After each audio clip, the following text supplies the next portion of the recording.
If music be the food of love, play on.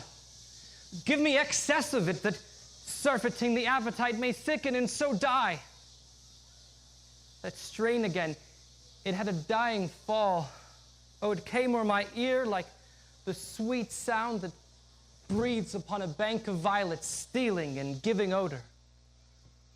O spirit of love, how quick and fresh art thou, that notwithstanding thy capacity, receiveth as the sea, not enters there of what validity and pitch soe'er, but falls into abatement and low price, even in a minute.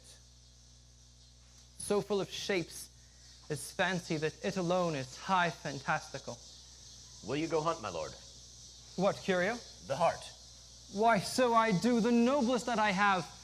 Oh, when mine eyes did see Olivia first, methought she purged the air of pestilence. And in that instant was I turned into a hart, and my desires like fell and cruel hounds ere since pursue me. How now, what news from her? So please, my lord, I might not be admitted, but from her handmaid do return this answer. The element itself, till 7 years' heat, shall not behold her face at ample view. But like a cloistress she will veiled walk, and water once a day her chamber round with eye-offending brine. All this to season a brother's dead love, which she would keep fresh and lasting in her sad remembrance.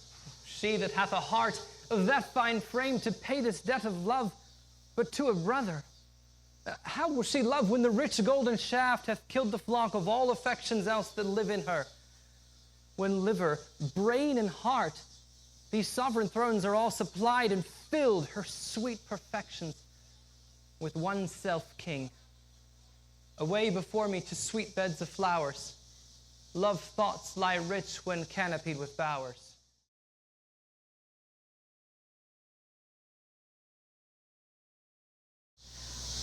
What country friend is this? This is Illyria, lady.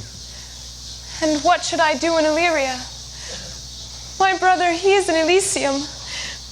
Perchance he is not drowned. What think you, Captain? It is perchance that you yourself were saved. Oh, my poor brother! And so perchance may he be.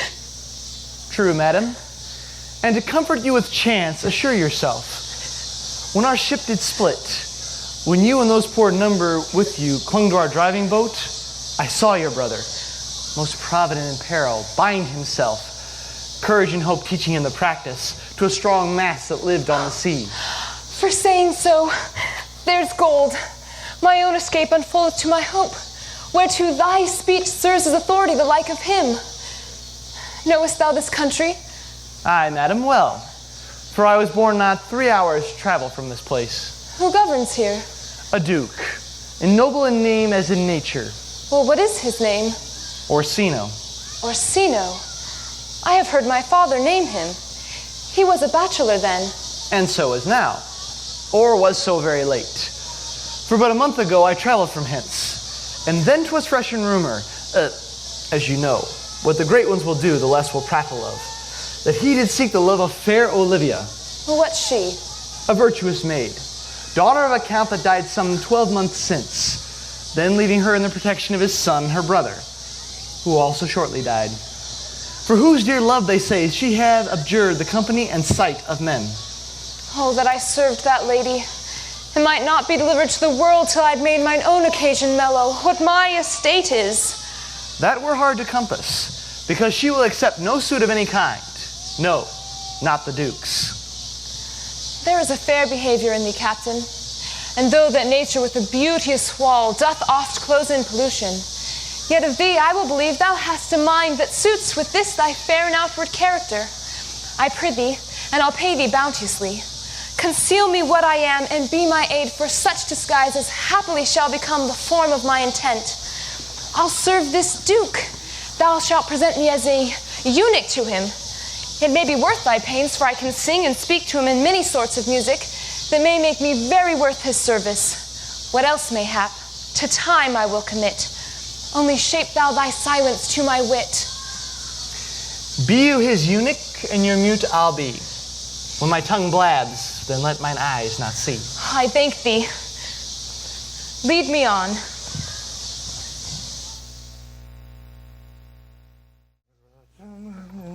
Baron, reputation draped by fame. He took to wife the fair woman. Oh, what a plague means my niece to take the death of her brother thus. I'm sure care's an enemy to life. By my troth, Sir Toby, you must come in earlier nights. But your cousin, my lady, takes great exception to your ill hours. Let her accept before accepted. Aye, but you must confine yourself within the modest limits of order. Confine? Well, confine myself no finer than I am. These clothes be good enough to drink in. And so be these boots, too. If they need not, let them hang themselves in their own straps. That quaffing and drinking will undo you. I heard my lady talk of it yesterday. And of a foolish knight you brought in one night here to be her wooer. Who, Sir Andrew Aguecheek? Aye, he. Why, he's as tall a man as any in Illyria. What's that to the purpose? Well, he's got 3,000 pounds a year. Oh, I bet he'll have all a year and all these pounds. He's a very fool and a prodigal. Well, fine that you'll say so. He plays the viol de gamboys. He speaks 3 or 4 languages, word for word, without book, and hath all the good gifts of nature. Oh, he hath indeed, almost natural. For besides that he's a fool, he's a great quarreler. And but that he hath the gift of a coward to allay the gust he hath in quarreling, 'tis thought among the prudent he would quickly have the gift of a grave. Oh, by this hand, there's a scoundrel and subtractor that say so of him. Who are they? They that add, moreover, he's drunk nightly, in your company. Oh, it's drinking health to my niece. I'll drink to her as long as there's passage in my throat. I'm drinking Olivia. He's a coward and a coistrel that will not drink to my niece till his brains turn to the toe like a parish top. Oh, what? Here comes Sir Andrew Eggface. Sir Toby Belch. Sweet Sir Andrew. Oh, now, Sir Toby Belch. Bless you, fair shrew. And you too, sir? Oh, accost, Sir Andrew, accost. What's that? My niece's chambermaid. Good mistress, accost. I desire better acquaintance. My name is Mary, sir. Oh, good mistress, Mary accost. You mistake, knight. Accost is fronter, border, wooer, assailer. By my troth, I would not undertake her in this company. Is that the meaning of accost? Fare you well, gentlemen. If thou part so, I would thou mightst never draw sword again. If you part so, mistress, I would I might never draw sword again. Fair lady, do you think you have fools in hand? Sir, I have not you by the hand. Oh, Mary, but you shall have, and here's my hand. Now, sir, thought is free. I pray you, bring your hand to the buttery bar and let it drink. Wherefore, sweetheart, what's your metaphor? It's dry, sir. Why, I think so. I'm not such an ass, but I can keep my hand dry. But what's your jest? The dry jest, sir. Are you full of them? Aye, sir, I have them at my fingers' ends. Mary, now I let go your hand. I am Baron.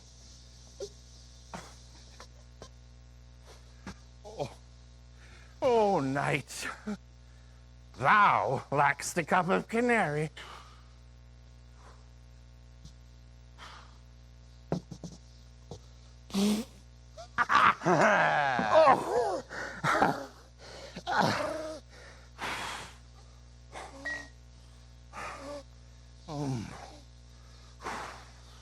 Oh, knight, when did I see thee so put down? Never in your life, I think. Unless you see canary put me down. Methinks sometimes I have no more wit than a Christian or an ordinary man has. But I am a great eater of beef, and I believe that does harm to my wit. Oh, no question. If I thought that, I'd forswear it. I'll ride home tomorrow, Sir Toby. Pourquoi, my dear knight? What is pourquoi? Do or not do? I would I'd bestowed that time in the tongues that I have in dancing, fencing, and bear baiting. Oh, had I but followed the arts. Well, then thou hadst had an excellent head of hair. Why? Would that have mended my hair? Well, past question. Thou see, it will not curl by nature. Oh, but it becomes me well enough, does it not? Oh, excellent. It hangs like flax on a distaff. Faith, I'll home tomorrow, Sir Toby. Oh. Your niece will not be seen, or if she be, it's 4 to 1. She'll none of me. The Count himself here, hard by, woos her. Oh, she'll none of the Count. She'll not match above her degree, neither in estate, years, nor wit. I've heard her swear it. Tut, there's life in it, man. I'll stay a month longer. Ah. I am a fellow of the strangest mind in the world. I delight in masks and revels sometimes altogether. Art thou good at these kilk shows this As night? any man in Illyria, whatsoever he be, under the degree of my betters, and yet I will not compare with an old man. Oh, what's thy excellence in a galliard, knight? Faith, I can cut a caper. I can cut the mutton to it. And I think I have the back trick simply as strong as any man in Illyria. Wherefore are these things hid? Wherefore has there a curtain before these gifts? Why dost thou not go to church in a galliard and come home in a coronto? Why, my very walk should be a jig. I would not so much as make water, but in a syncopace. What dost thou mean? Is it a world to hide virtues in? I did think by the excellent constitution of thy leg it was formed under the star of the galliard. My, 'tis strong, and it does indifferent well in a flame-colored stock. Shall we set about some revels? What shall we do else? Were we not born under Taurus? Taurus! That's, sides and heart.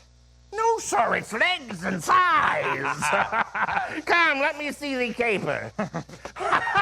Higher! Oh, excellent! Excellent! Oh.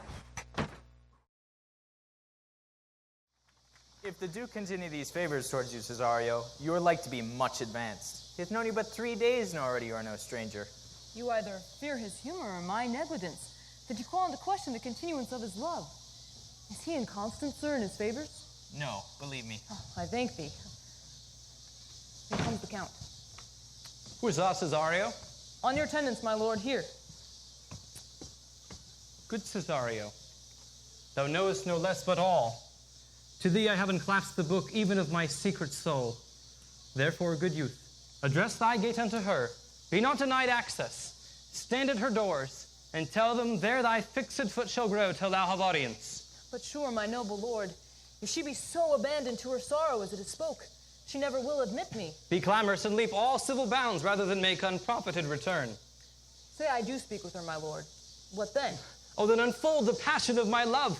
Surprise her with the discourse of my dear faith. It shall become thee well to act my woes. She will attend it better in thy youth than in a nuncio's of more grave aspect. I think not so, my lord. Dear lad, believe it, for they shall yet belie thy happy years that say thou art a man. Diana's lip is not more smooth and rubious. Thy small pipe is as the maiden's organ, shrill and sound, and all is semblant of a woman's part. I know thy constellation is right out for this affair. Some 4 or 5 attend him, all if you will, for I myself am best when least in company. Prosper well in this, and thou shalt live as freely as thy lord, to call his fortunes thine. I will do my best to woo your lady.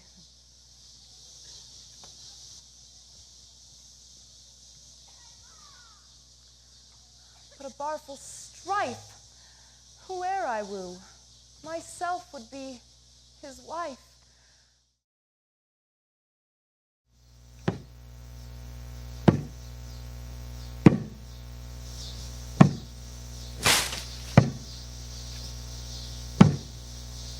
Nay!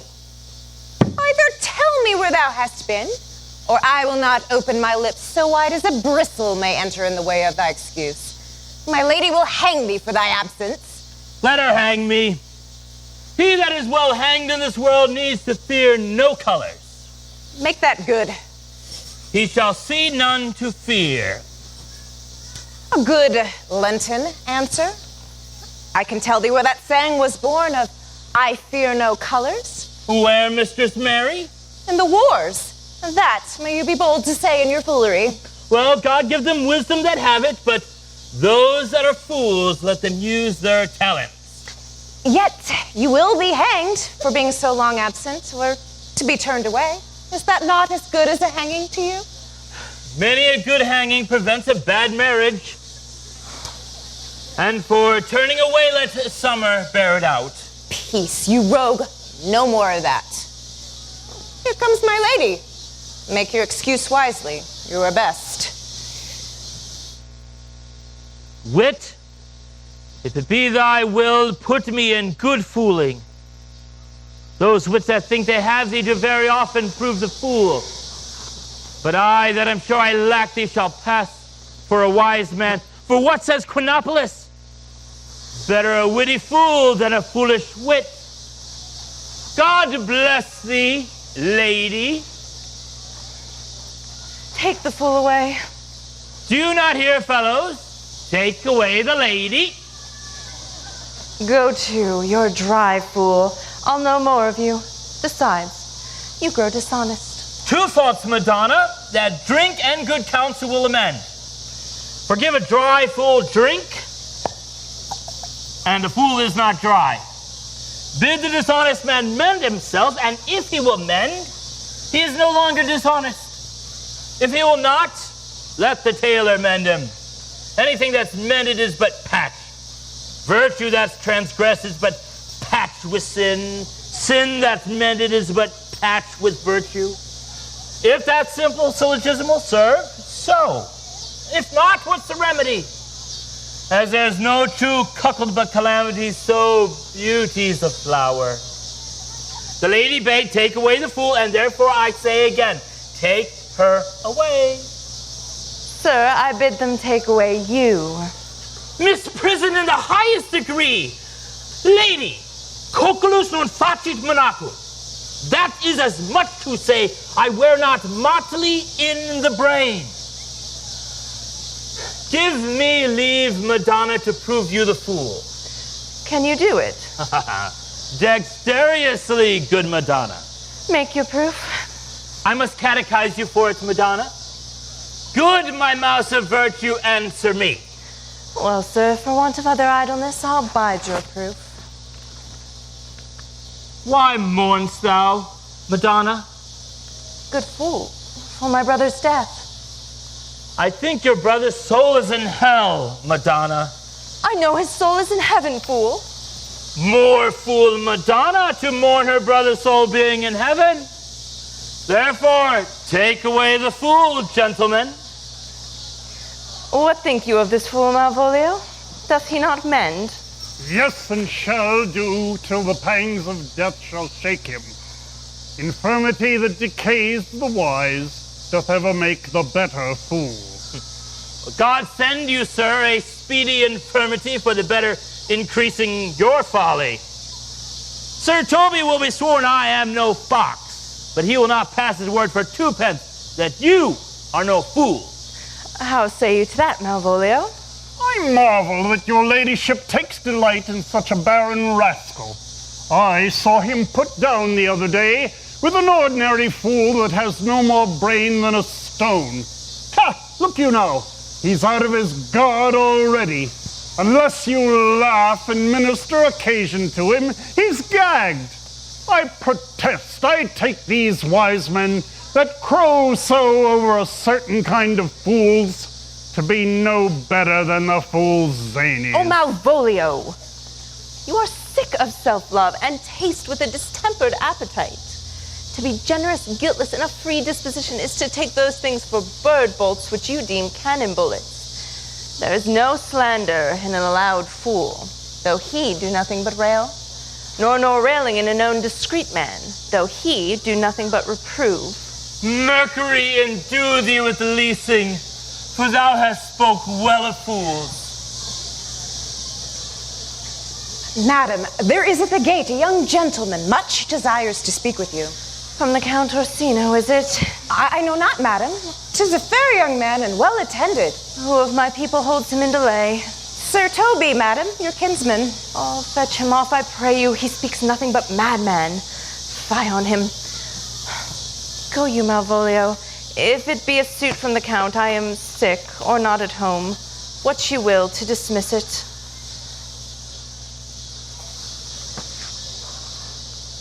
Now, sir, you see how your fooling grows old and people dislike it.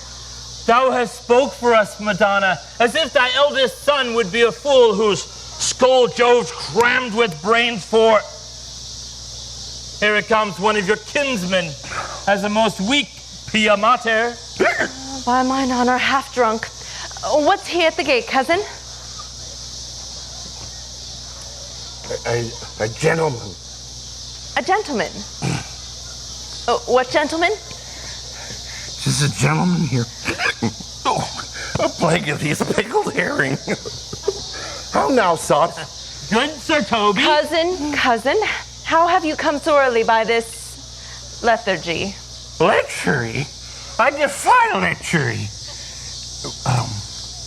There's one at the gate. Aye, Mary, what is he? Let him be the devil, and he will, I care not. Whew. Give me faith, say I. Oh, well, it's all one. What's a drunken man like, fool? Like a drowned man, a fool, and a madman. The first draught of heat makes him a fool. The second rides him. And the third drowns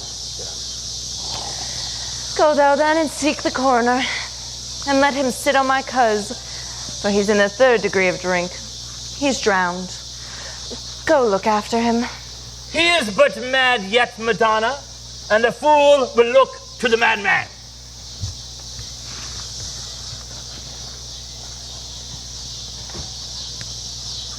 Madam, yon young fellow swears he will speak with you. I have told him you are sick.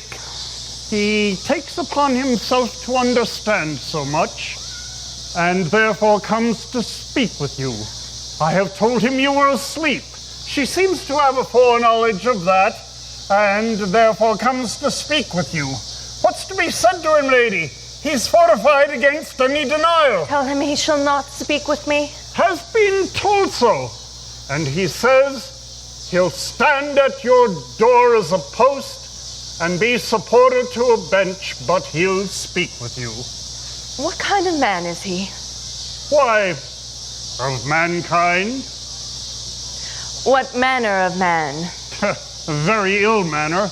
He'll speak with you whether you will or no. Of what personage and years is he? Not yet old enough for a man, nor young enough for a boy, as a squash is before 'tis a peas cod. With him it is in standing water between a man and a boy. He speaks very shrewishly and is very well favored. One would scarce think his mother's milk were out of him. Let him approach. Call in my gentlewoman. Gentlewoman, my lady calls. Give me my veil. Come, throw it over my face. We'll once more hear Orsino's embassy.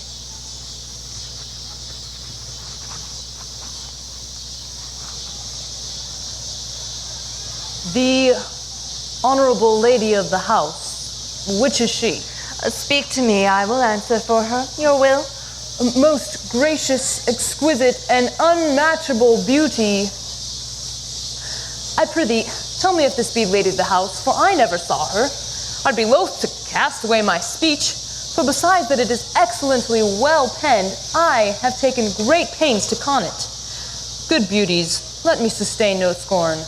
I'm very sensitive, even to the least sinister usage. Whence came you, sir? I can say little more than I have studied, and that question's out of my part.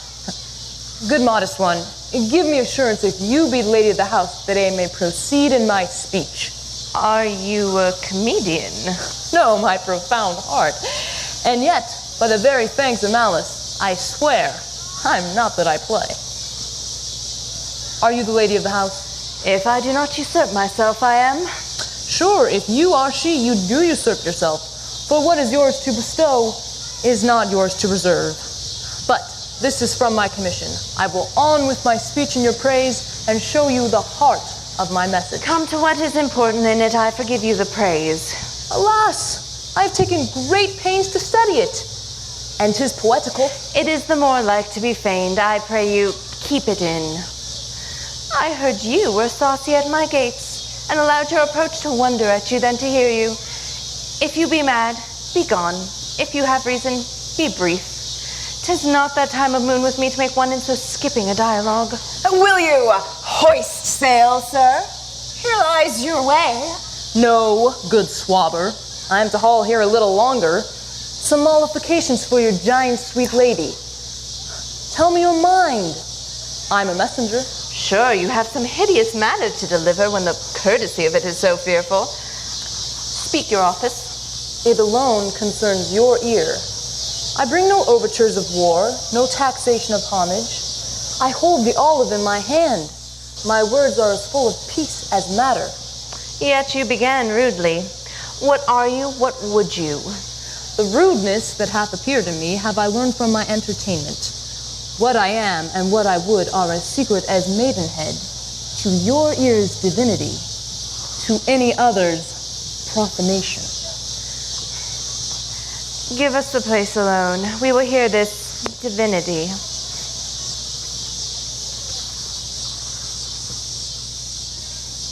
Now, sir, what is your text? Good madam. A comfortable doctrine, and much may be said of it. Where lies your text? In Orsino's bosom. In his bosom. In what chapter of his bosom? To answer by the method, in the first of his heart. Oh, I have read it. It is heresy. Have you no more to say to me? Oh, good lady, let me see your face. Have you any commission from your lord to negotiate with my faith? You are now out of your text. But we will draw the curtain and show you the picture. Look you, sir. Such a one I was this present. Is not well done? Oh, excellently well done. If God did all. It is ingrained, sir, and will endure wind and weather. 'Tis beauty truly blent, whose red and white nature's own sweet and cunning hand laid on. Lady, you are the cruelest she alive if you will lead these graces to the grave and leave the world no copy. Oh, sir, I would not be so hard-hearted. I will give out diverse schedules of my beauty. It shall be inventoried, and every particle and utensil labeled to my will as item, 2 lips, indifferent red. Item, 2 gray eyes with lids to them. Item, 1 neck. Item, 1 chin, and so forth. Will you send hither to praise me? I see you what you are. You are too proud. But if you were the devil, you are fair. My lord and master loves you. Such love could be but recompense, though you were crowned in the nonpareil of beauty. How does he love me? With adorations, with fertile tears, with groans that thunder love, with sighs of fire. Your lord does know my mind. I cannot love him. Though I suppose him virtuous, know him noble, of great estate, of fresh and stainless youth, in voices well divulged, learned, free, and valiant, and in dimension and the shape of nature, a most gracious person. Yet I cannot love him. He might have took his answer long ago. If I did love you, in my master's flame, with such a suffering, in your denial, I would find no reason. I would not understand it. Why? What would you?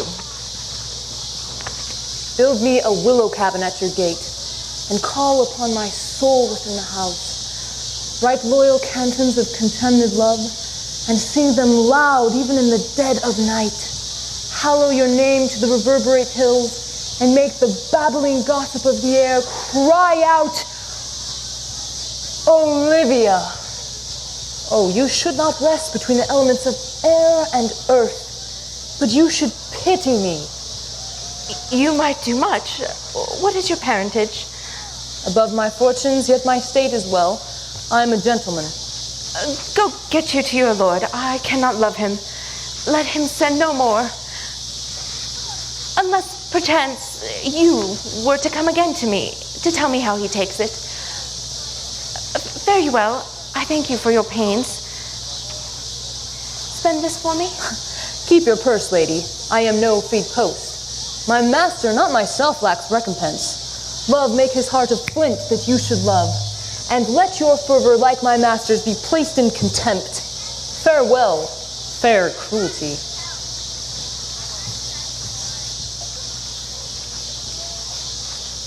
What is your parentage?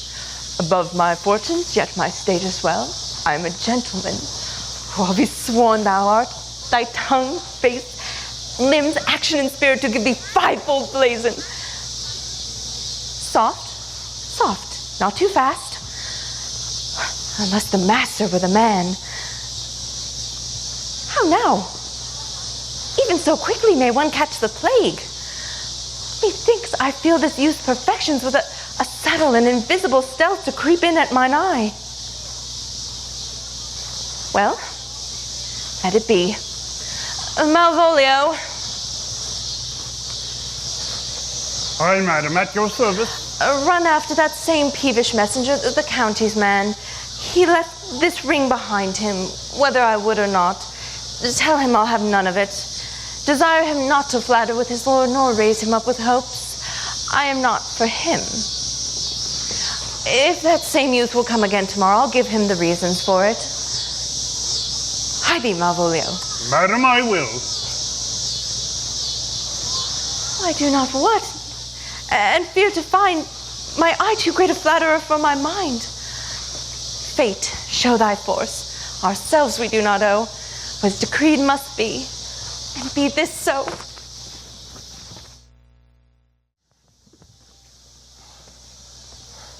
Will you stay no longer? Nor will you not that I go with you? By your patience, no. My stars shine darkly over me. The malignancy of my fate might perhaps distemper yours. Therefore I shall crave of your leave, that I may bear my evils alone. Were a bad recompense, I should lay any of them on you. Let me know of you, whither you are bound. No, sooth, sir. My determinate voyage is mere extravagancy. But I perceive in you so excellent a touch of modesty that you would not extort what I'm willing to keep in. Therefore it charges me in manners to rather express myself. You must know of me then, Antonio. My name is Sebastian, whom I called Rodrigo. My father was that Sebastian of Messalene, who I know you have heard of. He left behind him myself and a sister, both born in an hour. Had the heavens been so pleased were we so ended. But you, sir, altered that. For some hour before you took me from the breach of the sea, was my sister drowned. Alas, the day. A lady, sir, though it said she much resembled me, was yet of many accounted beautiful. But I could not with such estimable wonder of heart believe that. Yet thus far I will boldly publish her.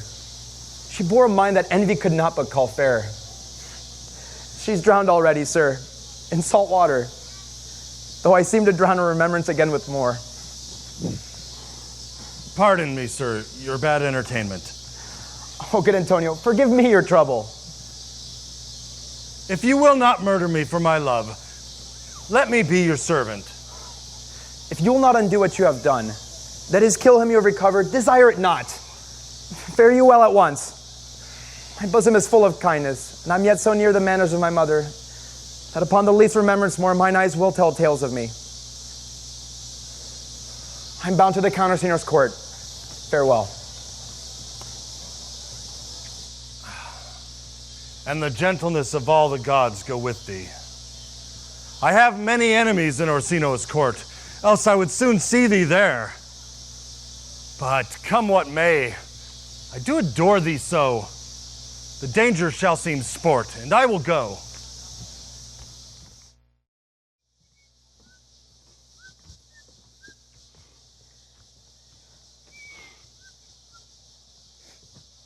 Were not you even now with the Countess Olivia? Even now, sir. On a moderate pace have I since arrived but hither. She returns this ring to you, sir. You might have saved me my pangs if you had taken it away yourself. She adds, moreover, that you are to put your lord in a desperate assurance that she will none of him. And one more thing. You are never to be so hardy to come again in his affairs, unless it be to report your lord's taking of this. Receive it so. She took the ring of me. I will none of it. Come, sir. You peevishly threw it at her, and it is her will it be returned.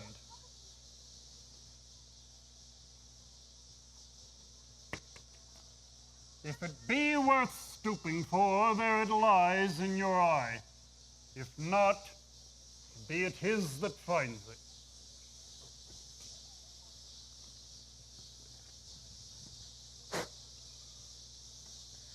What means this lady? I left no ring with her. Fortune forbid my outsides hath not charmed her. She made good view of me. Indeed, so much that methought her eyes had lost her tongue, for she did speak and starts distractedly. She loves me sure. The cunning of her passion invites me in this churlish messenger. None of my lord's ring. Why, he sent her none. I am the man. If this be so, as 'tis, poor lady, she were better love a dream. Disguise, I see thou art a wickedness wherein the pregnant enemy does much. How easy it is for the proper, false in woman's waxen hearts to set their forms. Alas, our frailty is the cause, not we. For such as we are made of, such we be. What will this fadge? My master loves her dearly, and I, poor monster, fond as much on him. And she, mistaken, seems to dote on me. Oh, what will become of this? As I am man, I am desperate for my master's love. As I am woman, oh, alas the day. What thriftless sighs shall poor Olivia breathe? Time, thou must untangle this, not I. It is too hard a knot for me to untie.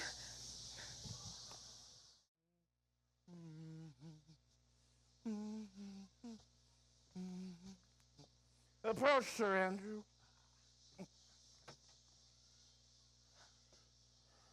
To be up after midnight is early. Delucular surgery, thou knowest. Faith, I know not. But I know that to be up late is to be up late. A false conclusion. I hate it as an unfilled can. To be up after midnight and to go to bed then is early. So to go to bed after midnight is to go to bed betimes. Does not our life consist of the four elements? Faith, so they say, but I think it consists rather of eating and drinking. Thou art a scholar! Therefore let us eat and drink. Marion, a stoup of wine, I say. Here comes the fool in faith.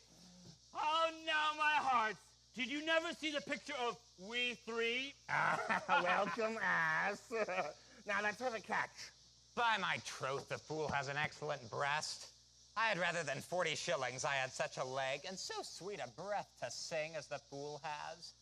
In sooth, thou wast in very gracious fooling last night. Now a song. Come on, there's a sixpence for you. Let's have a song. And here's a coin of me, too. If one night give a coin to a... Would you rather have a song of good life or a love song? A love song, a love song. I care not for good life. Oh, mistress mine, where are you roaming? Oh, stay and hear your true love's coming, that can sing both high and low.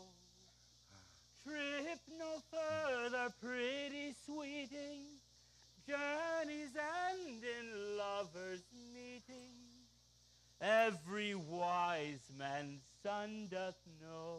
Excellent. Good in faith. Good, good. What is love? 'Tis not hereafter. Present mirth hath present laughter. What's to come is still unsure. In delay there lies no plenty. Then come kiss me, sweet and 20. Youth's stuff will not endure. A mellifluous voice, as I am true knight. A contagious breath. Very sweet and contagious in faith. Well, to hear by the nose, it was dulcet in contagion. But shall we make the welkin dance indeed? Shall we rouse the night owl in a catch that will draw 3 souls out of 1 weaver? Shall we do that? If you love me, let's do it. I am dog at a catch. By Our Lady, some dogs catch well. Most certain. Let our catch be thou knave. Hold thy peace, thou knave knight. I will be constrained in it to call thee a knave knight. 'Tis not the first time I have constrained one to call me knave. Begin it, fool. It begins, hold thy peace. I shall never begin if I hold my peace. Good. Come begin.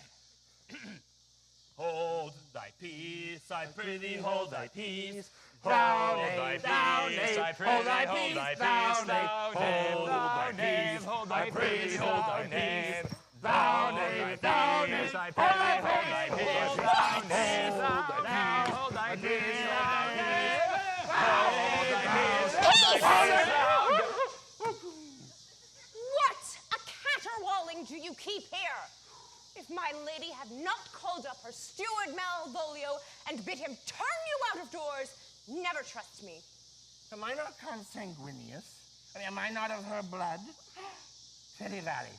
Lady, there dwelt a man in Babylon, lady. Show me the knight is an admirable fooling. He does well enough if he be disposed, and so do I too. He does it with a better grace, but I do it more natural. On the 12th day of December.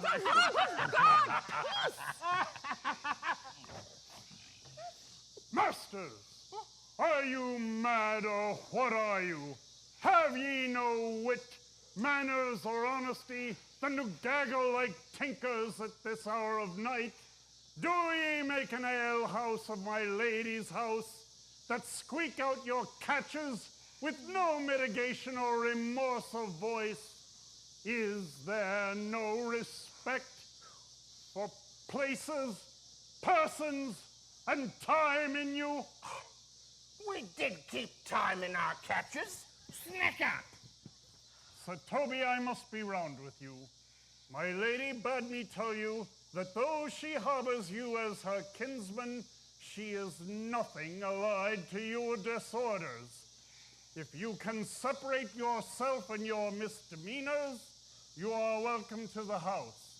If not, if you would wish to take your leave of the lady, she will be very ready to bid you farewell.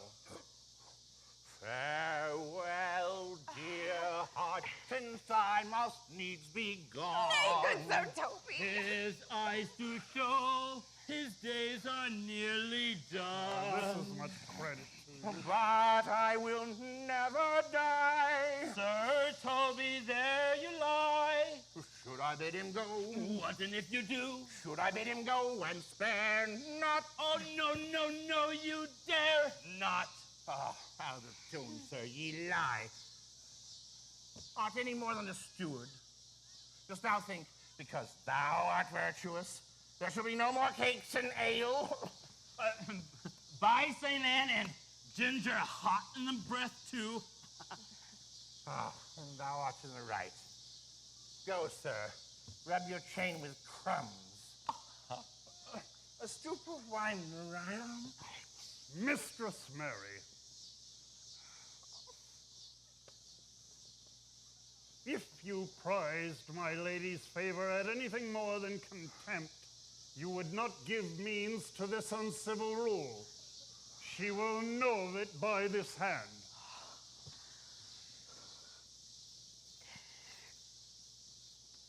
Go shake your ears! 'Twere as good a deed as to drink when a man's a-hungry, as to challenge him the field and then break promise with him and make a fool of him. Do it, Sir Knight. I'll write thee a challenge, or I'll take thy indignation to him by word of mouth. Nay, sweet Sir Toby, be patient for tonight. since the youth of the Count was today with my lady, she is much out of quiet.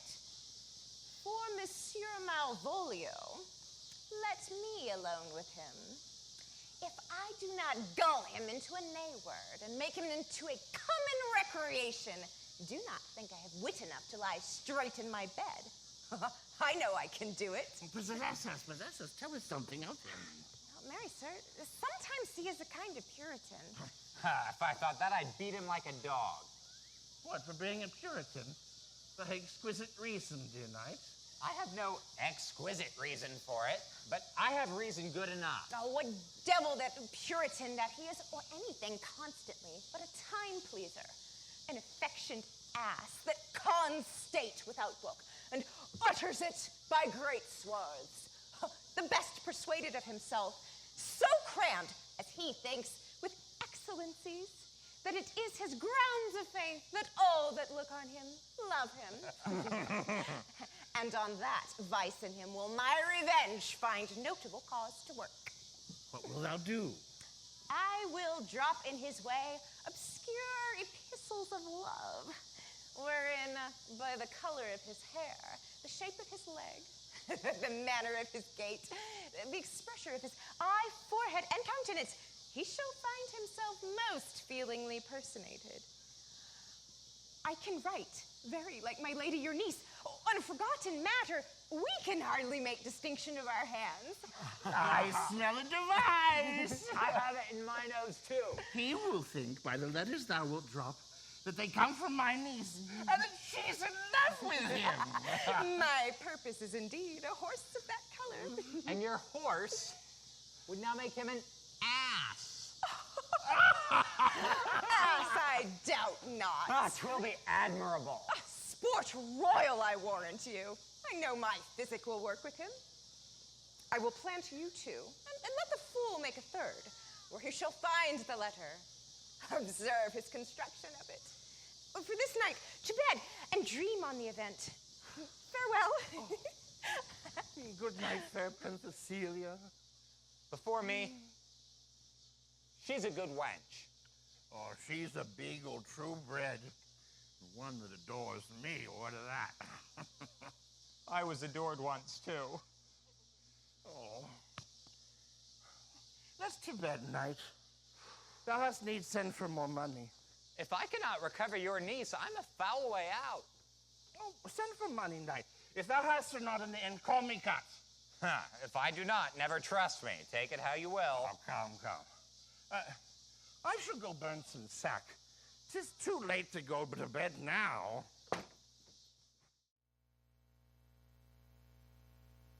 Give me some music. Now, good morrow, friends. Now, good Cesario, but that piece of song, that old and antique song we heard last night, methought it did relieve my passion much more than light airs and recollected terms of these most brisk and giddy-paced times.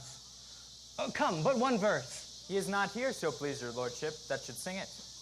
Who was it? Festi, a jester, my lord, a fool that the Lady Olivia's father took much delight in. He is about the house. Seek him out. Come hither, boy. If ever thou shalt love, in the sweet pangs of it remember me. For as I am, all true lovers are, unstaid and skittish in all motions else, save in the constant image of the creature that is beloved. How dost thou like the tune we heard last night? It gave a very echo to the seat where love is thrown. Thou dost speak masterly. My life upon it, young though thou art, thine eye hath stayed upon some favor that it loves, hath it not, boy? A little by thy favor. What kind of woman is it? About your complexion, my lord. She is not worth thee, then.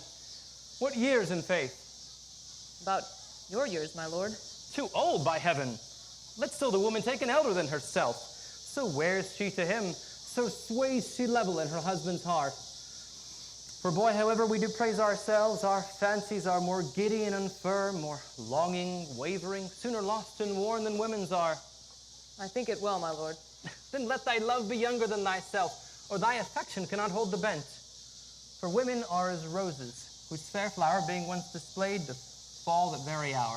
And so they are. Last that they are so, to die even when they to perfection grow. Oh, come, good sir, the song we had last night. Mark it, good Cesario. It is old and plain. The spinsters and the knitters in the sun and the free maids that weave their thread with bones do used to chant it. It is silly sooth, and dallies with the innocence of love like the old age. Are you ready, sir? Aye, prithee, sing.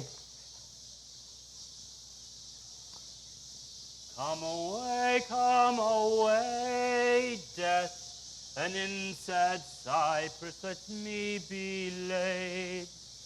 Fly away, breath, I am slain by a fair cruel maid.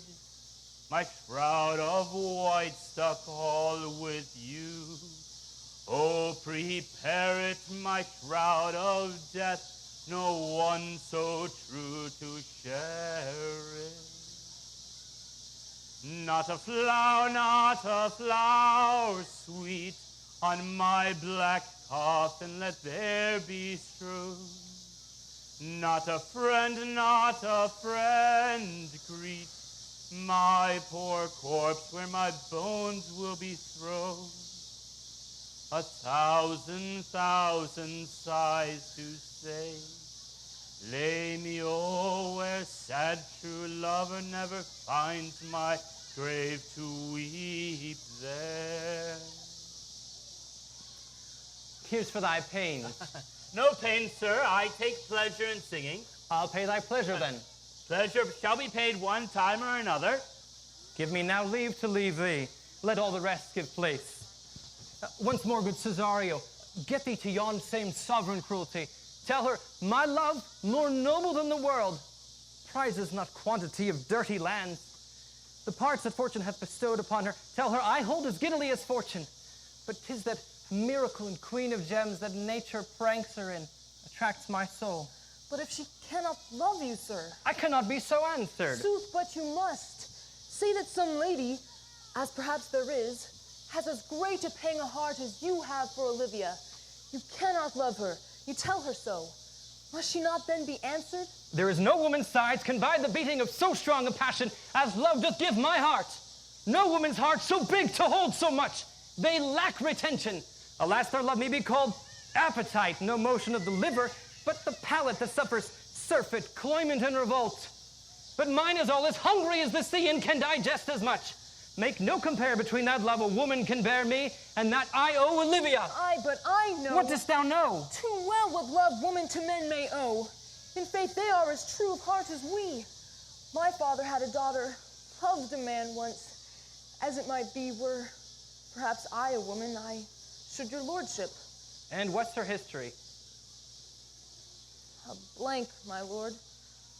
She never told her love, but let concealment like a worm in the bud feed on her damask cheek. She pined in thought, and with the green and yellow melancholy, she sat like patience on a monument, smiling at grief. Was not this love indeed? We men may say more, swear more, but indeed, our shows are more than will, for still we prove much in our vows, but little in our love.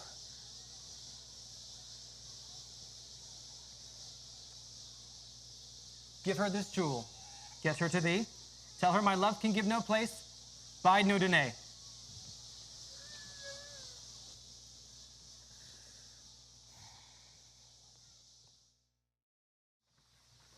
Come thy way, Signor Fabian. Nay, I'll come. If I lose a scruple in this sport, let me be boiled to death with melancholy. Wouldst thou not be glad to have the niggardly, rascally sheep-biter come to some notable shame? I would exalt, man. You know, he brought me out of favor with my lady about a bear baiting here. Oh, to anger him, we'll have the bear again, and we'll fool him black and blue, shall we not, Sir Andrew? If we do not, 'tis pity of our lives. Oh, here comes the little villain. How now, my medal is India? Get ye all three into the box tree. Malvolio's coming down this walk. He has been yonder in the sun, practicing behavior to his own shadow this half hour. Observe him for the love of mockery, for I know this letter will make a contemplative idiot of him. Close, in the name of jesting. Lie thou there, For here comes the trout that must be caught with tickling.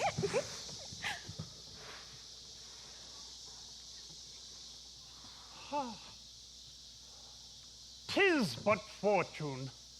All is fortune. Maria once told me she did affect me, and I have heard herself come near to say that should she fancy it would be one of my complexion. And besides, she uses me with a more exalted respect than anyone that follows her. What shall I think on't? Oh, here's an overweening rogue. Oh, peace. Contemplation makes a rare turkey cock of him. How he jets with his advanced plumes. Slide, I could so beat the rogue. Peace, I say. To be Count Malvolio. Oh, rogue! Pistol him, pistol him. Oh, peace, peace. There is example for it. The lady of the Strachey married the yeoman of the wardrobe. Fie on him, Jezebel. Oh, peace. Now he's deeply in. Look how imagination blows him. Having been 3 months married to her, sitting in my state. Oh, for a stone bow to hit him in the eye. Calling my officers about me in my branched velvet gown, having just come from a daybed where I have left Olivia sleeping. Fire and brimstone! Oh, peace, peace. And then to have the humor of state, and in a demure travel of regard, telling them I know my place as I would they should do theirs, and to ask for my kinsman Toby. Bolts and shackles. Oh, peace, peace, peace! 7 of my people in an obedient haste take after him. I frown the while, and perchance wind the watch, and play with some rich jewel or other. Toby approaches, and curtsies there to me. Shall this fellow live? Though our silence be drawn from us with cars, yet peace. I extend my hand thus, and quenching my familiar smile, and with an absolute regard of control, Does not Toby take you a blow in the lips then? saying to him, Cousin Toby, since my fortunes have cast me on your niece, give me this prerogative of speech. What? What? You must amend your drunkenness.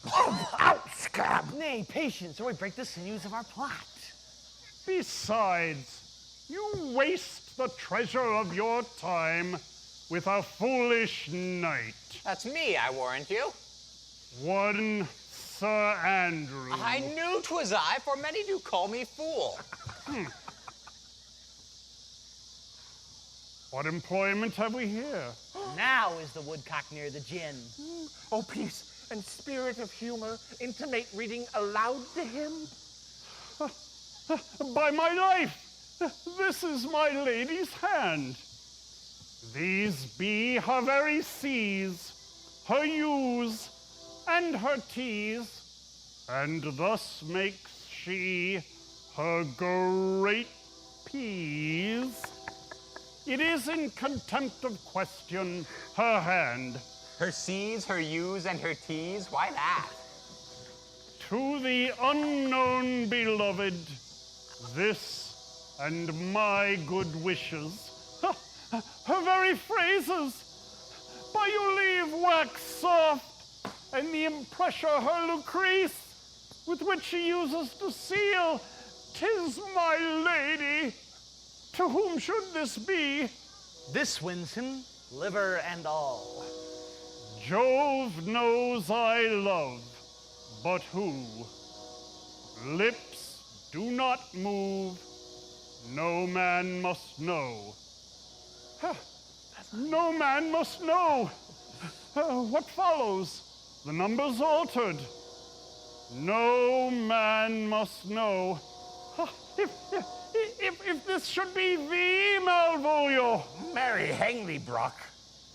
I may command where I adore, but silence like a Lucrece knife, with bloodless stroke my heart doth gore. M-O-A-I doth sway my life. A fustian riddle. Oh, excellent, wench, say I. M-O-A-I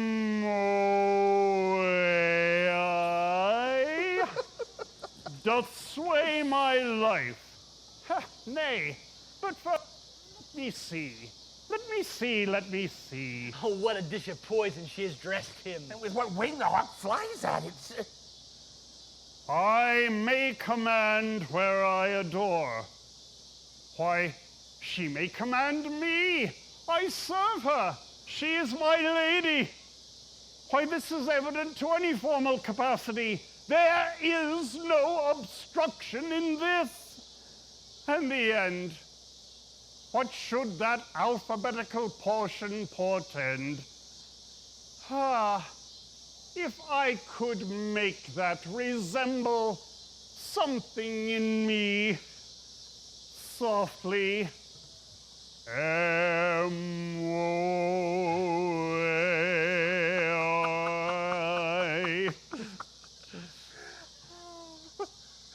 Oh, I make up that. He's now in a cold scent. The hound will cry upon it for all this, though it be as rank as a fox. M! Malvolio! M! Why, that begins my name! Did I not say he would work it out? The cur is excellent at faults. But there is no consonancy in the sequel. It suffers under probation. A should follow, but O does. And O shall end, I hope. Aye, or I'll cudgel him and make him cry. Oh! And then I comes behind. Aye, and if you had an eye behind you, you might see more detraction at your heels than fortunes before you. M-O-A-I.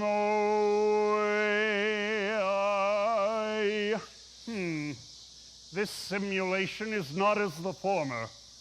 And yet, to crush this a little, it would bow to me. For every one of these letters is in my name. Ha! Soft. Here follows prose. If this fall into thy hand, revolve. In my stars I am above thee, but be not afraid of greatness. Some are born great, some achieve greatness, some have greatness thrust upon them. Thy fates open their hands, let thy blood and spirit embrace them, and to inure thyself to what thou art like to be, cast thy humble slough and appear fresh. Be opposite with a kinsman, surly with servants. Let thy tongue tang arguments of state. Put thyself into the trick of singularity. She thus advises thee that sighs for thee. Remember who commended thy yellow stockings, and wish to see thee ever cross-gartered. I say, remember, go to, thou art made, if thou desirest to be so. If not, let me see thee a steward still, the fellow of servants, and not worthy to touch fortune's fingers. Farewell, she that would alter services with thee, the fortunate unhappy. Daylight discovers not more. This is open. I will be proud. I will read politic authors. I will baffle Sir Toby. I will wash off gross acquaintance. I will be point device, the very man. I do not fool myself to let imagination jade me. But everything excites to this, that my lady loves me. She did commend my yellow stockings of late, and praised my leg being cross-gartered, and in this she manifests herself to my love, and in a kind of injunction drives me to these habits of her liking. I thank my stars I am happy. I will be strange, stout, in yellow stockings, and cross-gartered. Jove and my stars be praised. Ah, here's yet a postscript. Thou canst not choose but know who I am. If thou entertainst my love, let it appear in thy smiling. Thy smiles become thee well.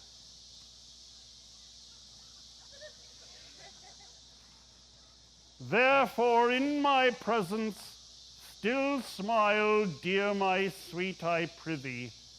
I will smile. I will do everything. Thou wilt have me.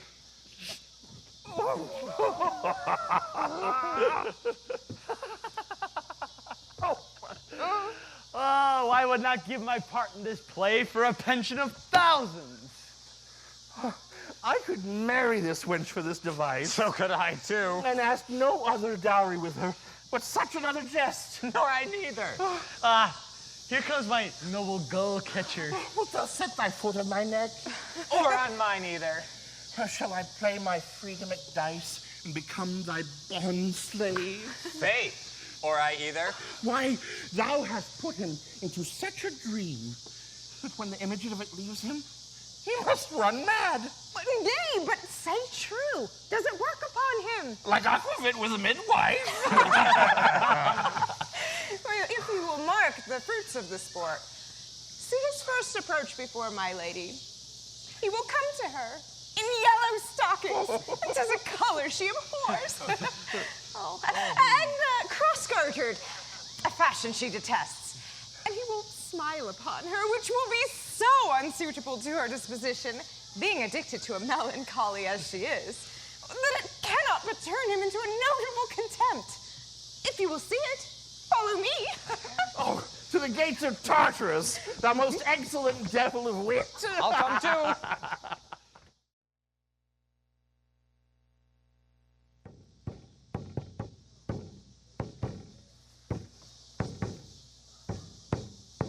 Save thee, friend, and thy music.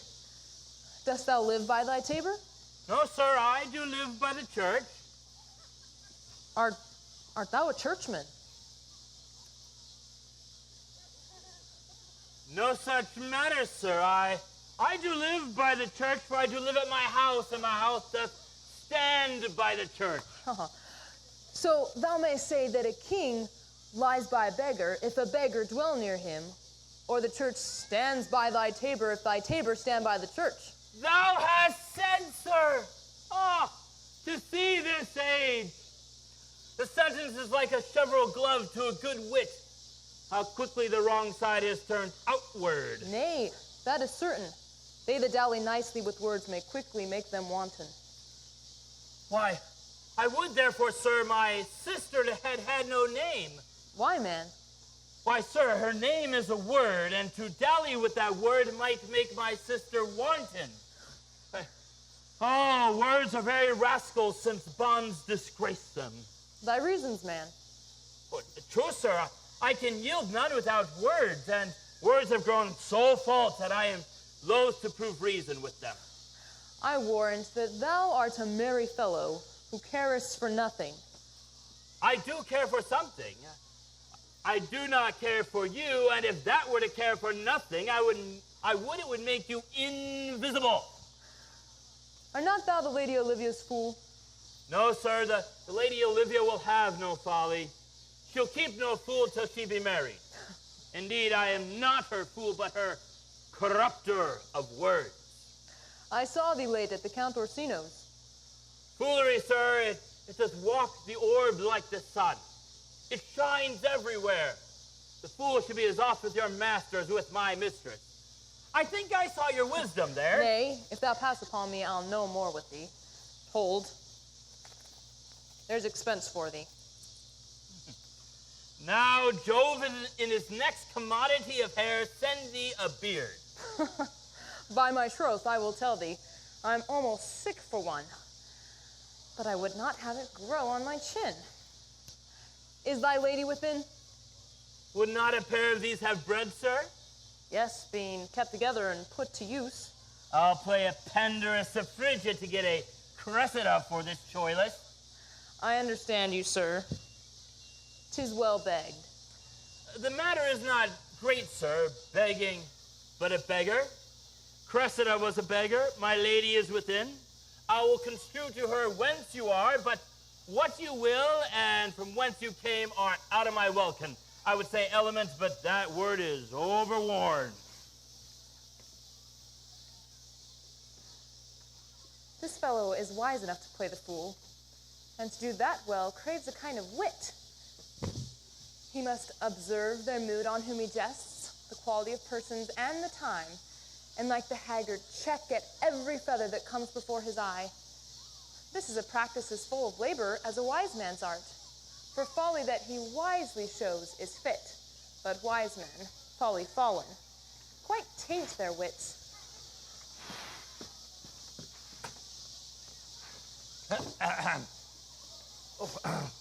Thank you, gentlemen. And you, sir? Dieu vous garde, monsieur. And vous aussi, votre serviteur. I hope, sir, you are, and I am yours. Will you encounter the house? My niece is desirous you should enter if your trade be to her. Oh, I am bound to your niece. That is, she is the list of my voyage. Taste your legs, sir. Put them to motion. My legs do better understand me than I understand what you mean by bidding me taste my legs. I mean to go, sir, to enter. Oh, I will answer you with gate and entrance. But we are prevented.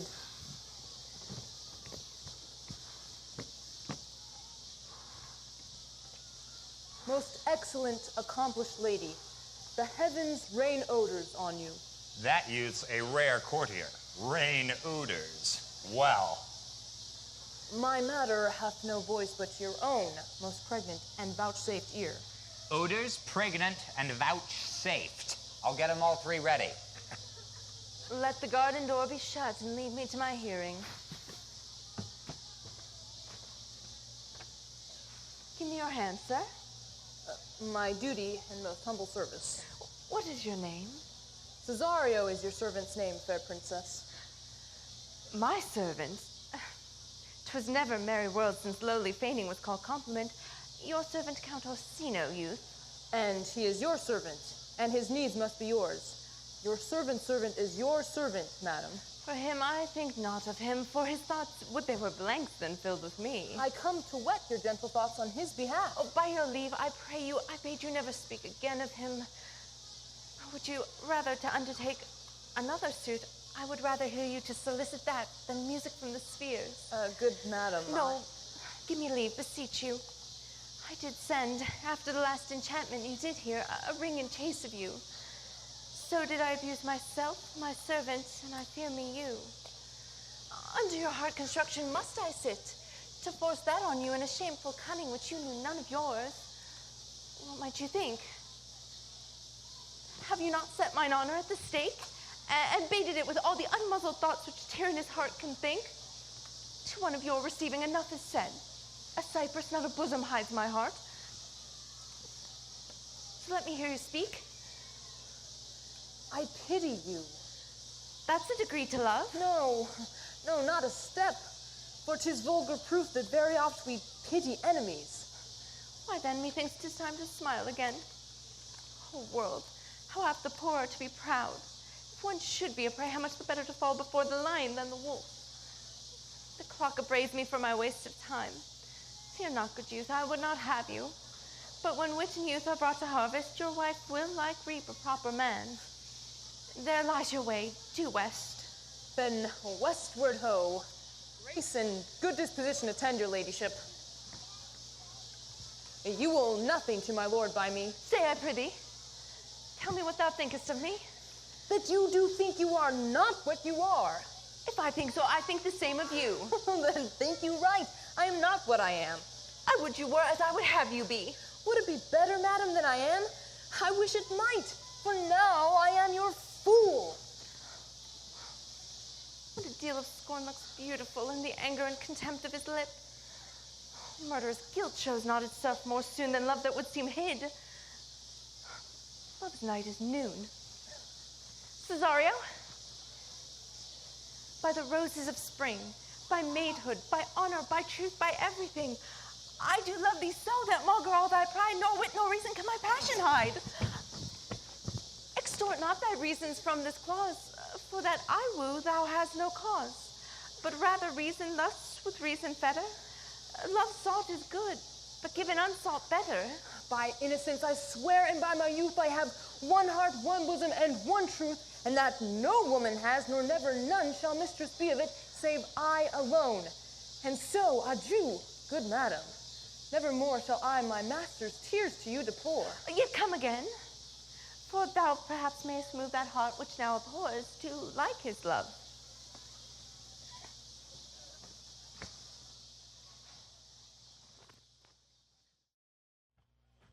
No, faith, I'll not stay a jot longer. Thy reason, dear Venom. You must give thy reason. You must need yield your reason, Sir Andrew. Mary, I saw your niece do more favors to the Count's serving man than ever she bestowed upon me. I saw it in the garden. Did she see thee the while, old boy? Tell me that. As plain as I see you now. This was a great argument of love in her toward you. Slight? Will you make an ass of me? I will prove it legitimate, sir, upon the oaths of judgment and reason. Oh, and they have been grand jurymen since before Noah was a sailor. She did show favor in the youth in your sight to exasperate you, to awake your dormouse valor, to put fire in your heart and brimstone in your liver. You should then have accosted her, and with such excellent jests, fire new from the mint, you should have banged the youth into dumbness. This was looked for at your hand, and this was balked. The double guilt of the opportunity you let time wash off, and you are now sailed northward in my lady's opinion, where you will hang like an icicle on a Dutchman's beard, unless you do redeem it by some laudable attempt of valor or policy. If it be any way, it must be with valor, for policy I hate. I'd as lief be a brownist as a politician. Why then build me thy fortunes upon the basis of valor. Challenge me, the Count's youth, to fight with him. Hurt him in 11 places. My niece shall take note of it, and assure thyself, there is no love broker in the world can more prevail in man's commendation with woman than report of valor. There is no way but this, Sir Andrew. Will either of you bear me a challenge to him? Go, write it in martial hand. Oh, be cursed and brief. 'Tis no matter how witty, so it be eloquent and full of invention. Taunt him with a license of ink. If thou thouest him some thrice, it shall not be amiss. And as many lies as will lie on thy sheet of paper. Though the sheet were big enough for the biggest man in England, set him down. And let there be gall enough in thy ink, though thou write with a goose pen, no matter. About it! Where shall I find you? We'll call thee at the cubicolo. Go!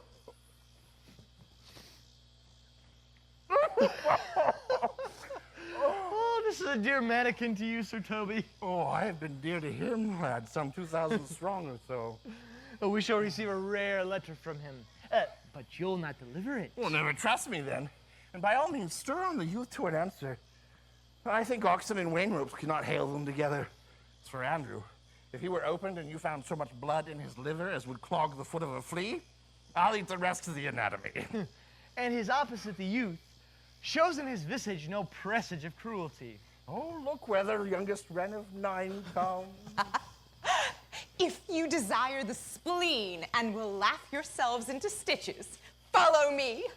Yond gull Malvolio has turned heathen, a very renegado. For there is no Christian that means to be saved by believing rightly can ever believe such impossible passages of grossness. He's in Yellowstone. And cross-gartered. Most villainously, like a pedant that keeps a school in the church.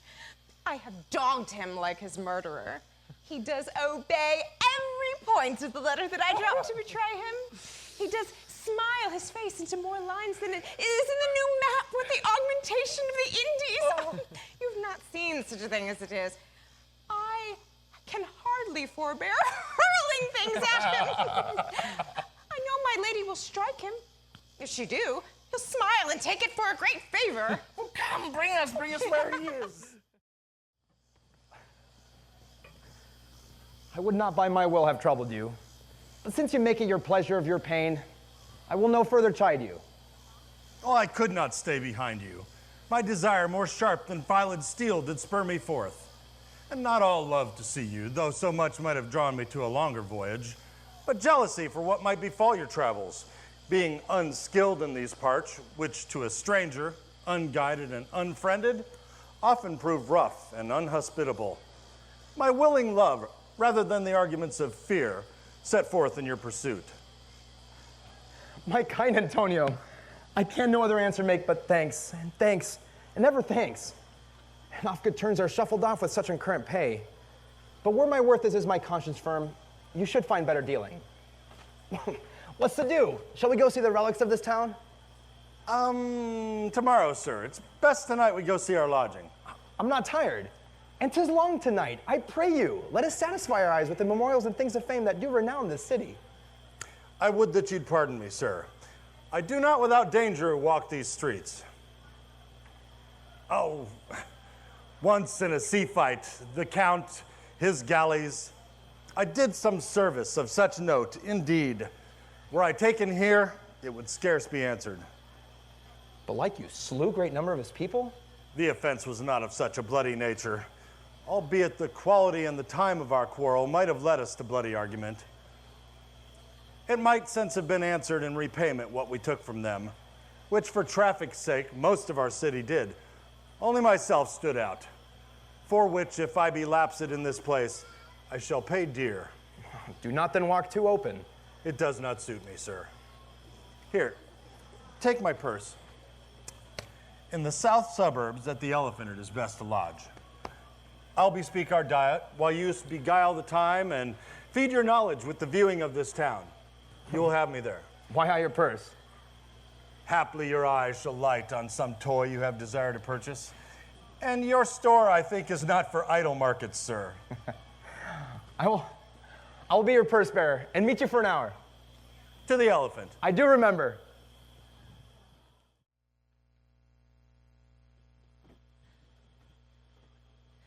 I've sent after him.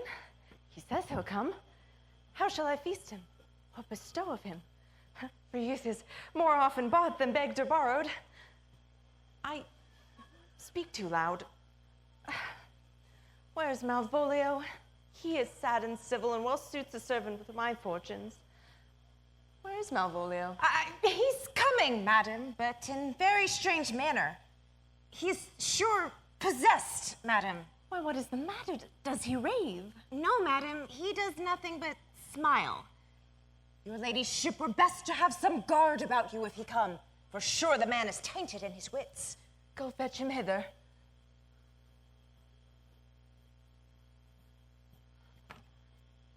I am as mad as he, if sad and merry madness equal be.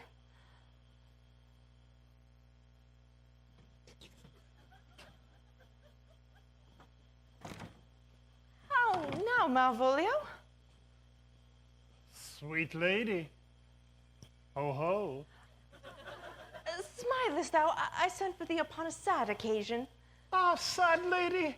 I could be sad. There is some obstruction in the blood with this,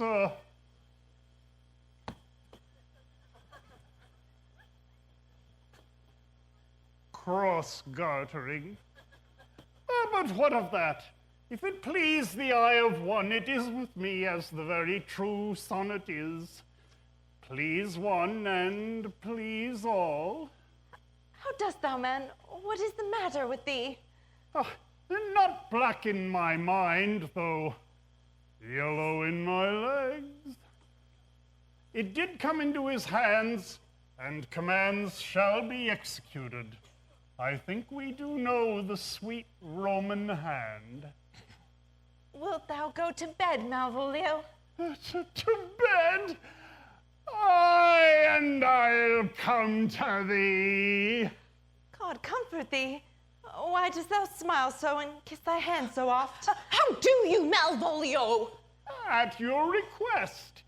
Yes, nightingales answer dawn. Why appear you with this ridiculous boldness before my lady? Be not afraid of greatness. 'Twas well writ. What dost thou mean by that, Malvolio? Some are born great. Huh? Some achieve greatness. What sayest thou? And some have greatness thrust upon them. Heaven restore thee. Remember who commended thy yellow stockings. Yellow stockings. And wished to see thee cross-gartered. Cross-gartered. Go to, thou art made if thou desirest to be so. Am I made? If not, let me see thee a servant still. Why, this is very midsummer madness. Madam, the young gentleman of the Count Orsino's is returned. I could hardly entreat him back. He attends your ladyship's pleasure. I'll come to him. Good Maria, let this fellow be looked to. Where's my cousin Toby? Let some of my people have a special care of him. I would not have him miscarry for the half of my dowry.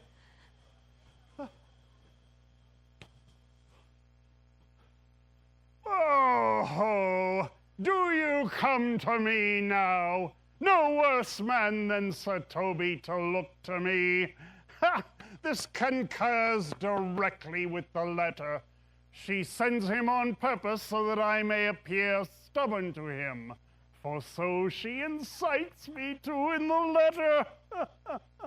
Cast thy humble slough, says she. Be opposite with a kinsman, surly with servants. Let thy tongue tang arguments of state.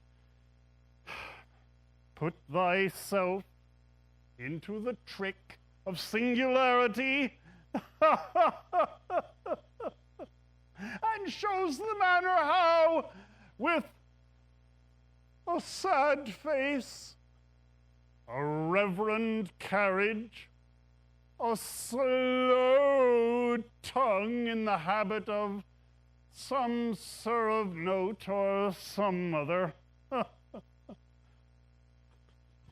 And when she went away just now, let this fellow be looked to.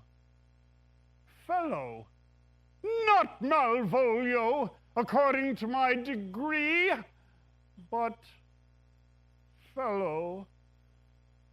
Yes, everything comes together.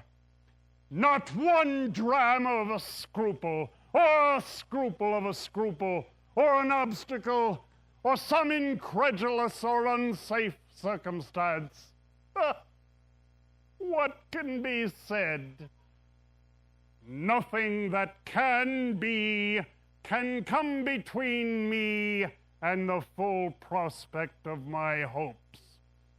Jove, not I, is the doer of this, and he is to be thanked. Which way is he in the name of sanctity? though all the devils in hell be drowned in a little, and Legion himself possessed him, yet I'll speak to him. Here he is. Here he is. How is it with you, sir? How is it with you, man? Go off. I discard you. Let me enjoy my privacy. Go! Lo! How hollow the fiend speaks within him! Did I not tell you? Sir Toby, my lady prays you to have a care of him. Oh, does she now? Go to! Peace, peace.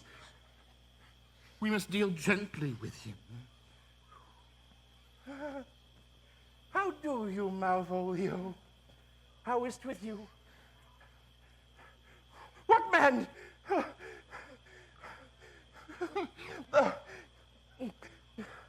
Tell Satan to go away. Consider he is an enemy to mankind. Do you know what you say? Look, you! If you speak ill of the devil, how he take it at heart. Pray God he be not bewitched. Carry his water to the wise woman. Marry, and it shall be done tomorrow if I live. My lady will not lose him for more than I'll say. How now, mistress?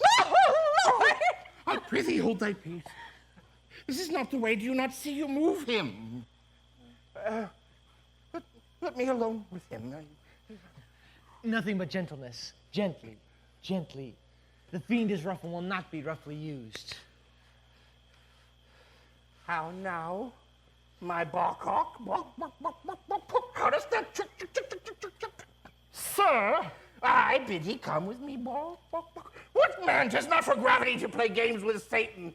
Hang him, foul collier! Get him to say his prayers, good Sir Toby. Get him to pray. My prayers, minx? No, I warrant you, he will not hear of godliness. Go hang yourselves all. You are idle, shallow things. I am not of your element. You shall know more hereafter.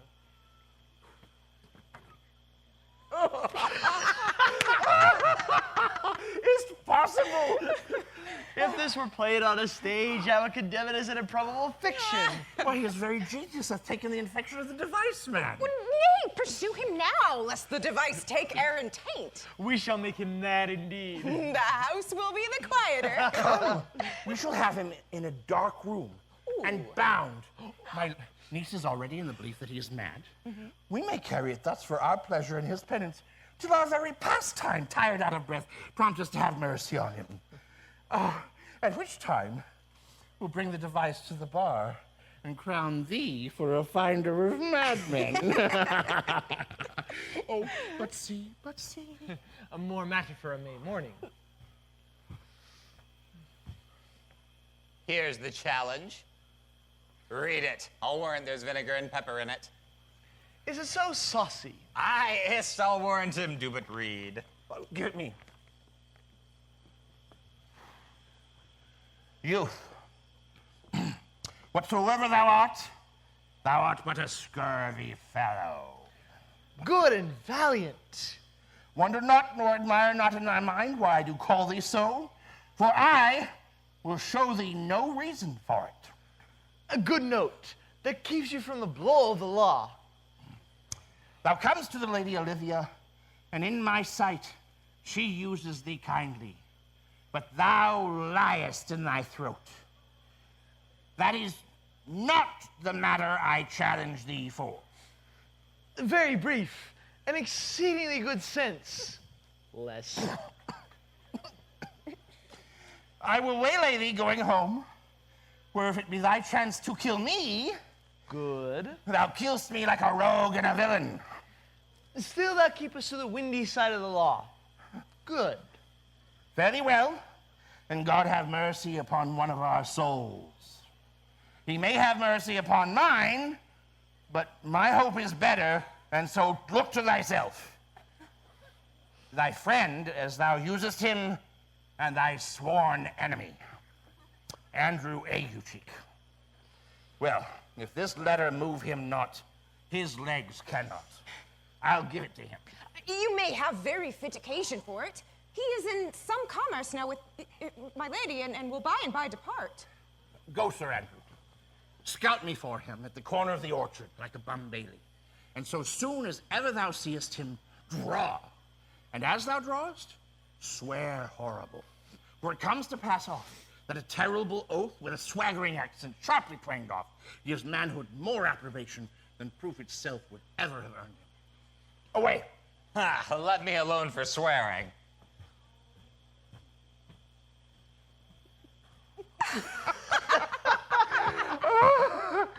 Oh, now will I not deliver his letter? For the behavior of the young gentleman gives him out to be of good capacity in reading.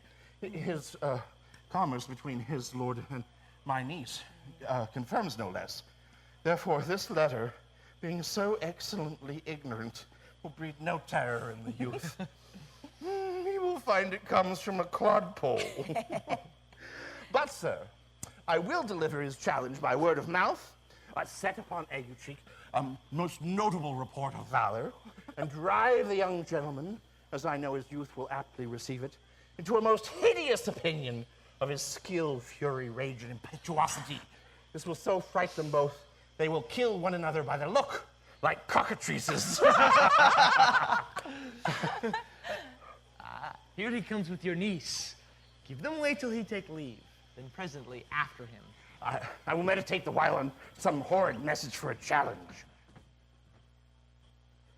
Set too much unto a heart of stone, left my honor to unchary on it. There is something in me that reproves my fault, but such a potent, headstrong fault it is, but mocks reproof. With the same behavior that your passion bears goes on my master's grief. Here, wear this jewel for me. 'Tis my picture. Refuse it not. It hath no tongue to vex you. I beseech you, come again tomorrow. What will you ask of me that honor save may upon asking give? Nothing but this, your true love for my master. How with mine honor may I give him that which I have given you? I will acquit you. Well, come again tomorrow. Fare you well. Fiend like thee may bear my soul to hell.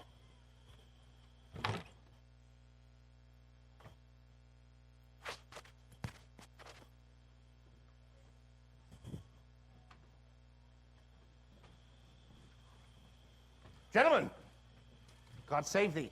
And you, sir. That defense thou hast, betake thee to it. Of what nature the wrongs are thou hast done him, I know not.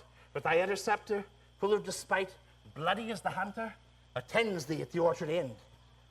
Dismount thy tuck, be yare in thy preparation. For thy assailant is quick, skillful, and deadly. You mistake, sir. I'm sure no man hath any quarrel to me. My remembrance is very free and clear from any image of offense done to any man. Oh, you will find otherwise, I assure you. Therefore, if you hold your life at any price, betake you to your guard. For your opposite hath in him what youth, strength, skill, and wrath can furnish men withal. I pray you, sir, what is he? He is knight, dubbed with unhatched rapier and uncarpet consideration, but he is devil in a private role. Souls and bodies hath he divorced 3. And his incensement at this moment is so implacable that satisfaction can be none but by pangs of death and sepulchre. Kill or be killed is his word. Give it or take it. Well, I will return again into the house and desire some conduct of the lady. I am no fighter. I have heard of some kinds of men putting quarrels purposely on others to taste their valor. Be like, this is a man of that quarrel. Oh, sir, no.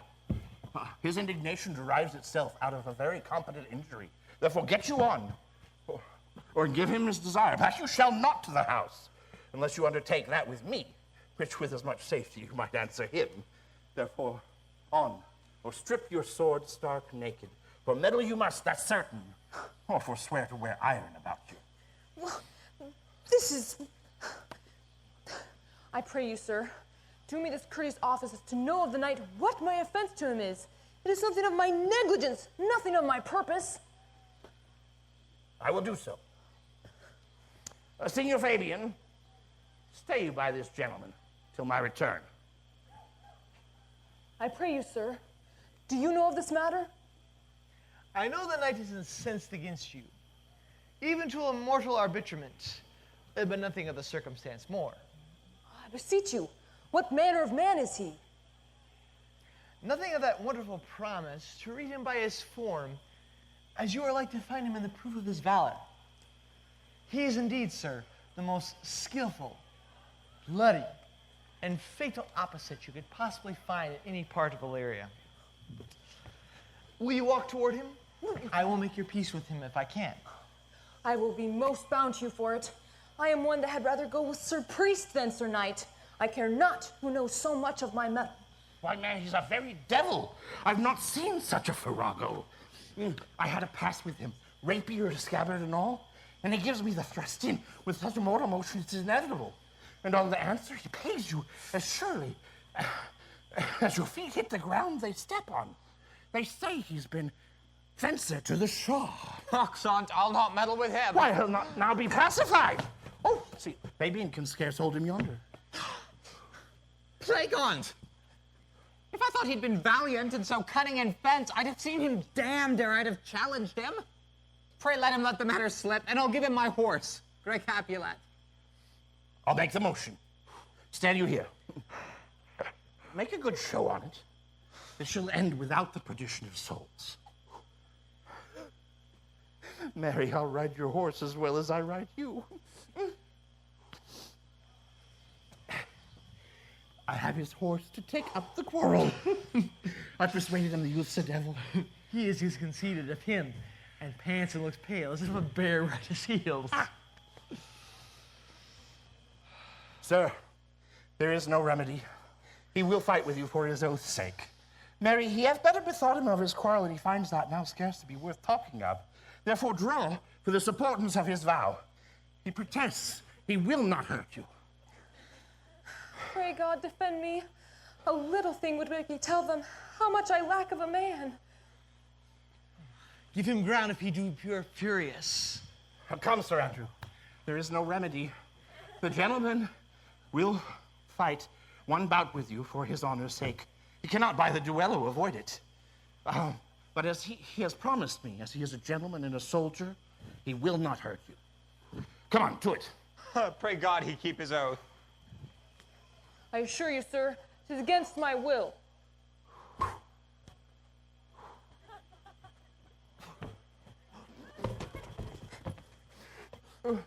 Oh, here.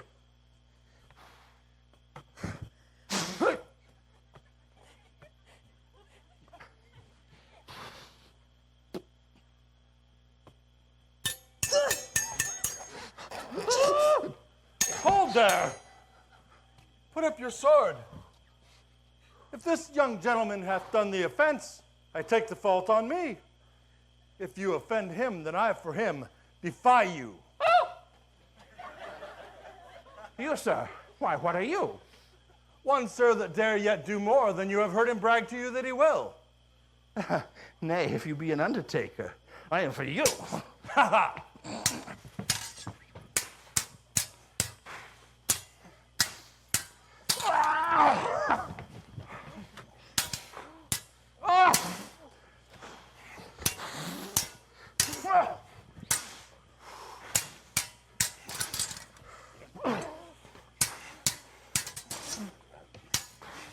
Hold, good Sir Toby, here comes an officer. I'll be with you anon. I pray you, sir, put up your sword if you please. Marry will I, sir. And for that I promise you, I'll be as good as my word. He will bear you easily, and reigns well. Antonio, I arrest thee at the suit of Count Orsino. You do mistake me, sir. No, sir, no jot. I know your favor well, though now you have no sea cap on your head. I will obey. This all comes with seeking you, but there is no remedy. I will answer it.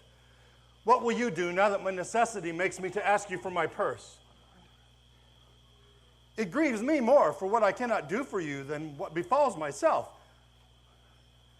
You stand amazed, but be of comfort. Come, sir, away. I must beseech you of some of that money, sir.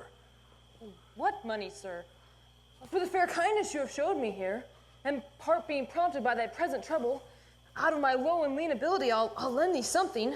My having is not much. I'll make division of my present with you. Hold, there's half my coffer. Will you deny me now? Do my deserts lack persuasion? Do not tempt my misery, lest it make me so unsound a man as to upbraid you for those kindnesses that I have done for you.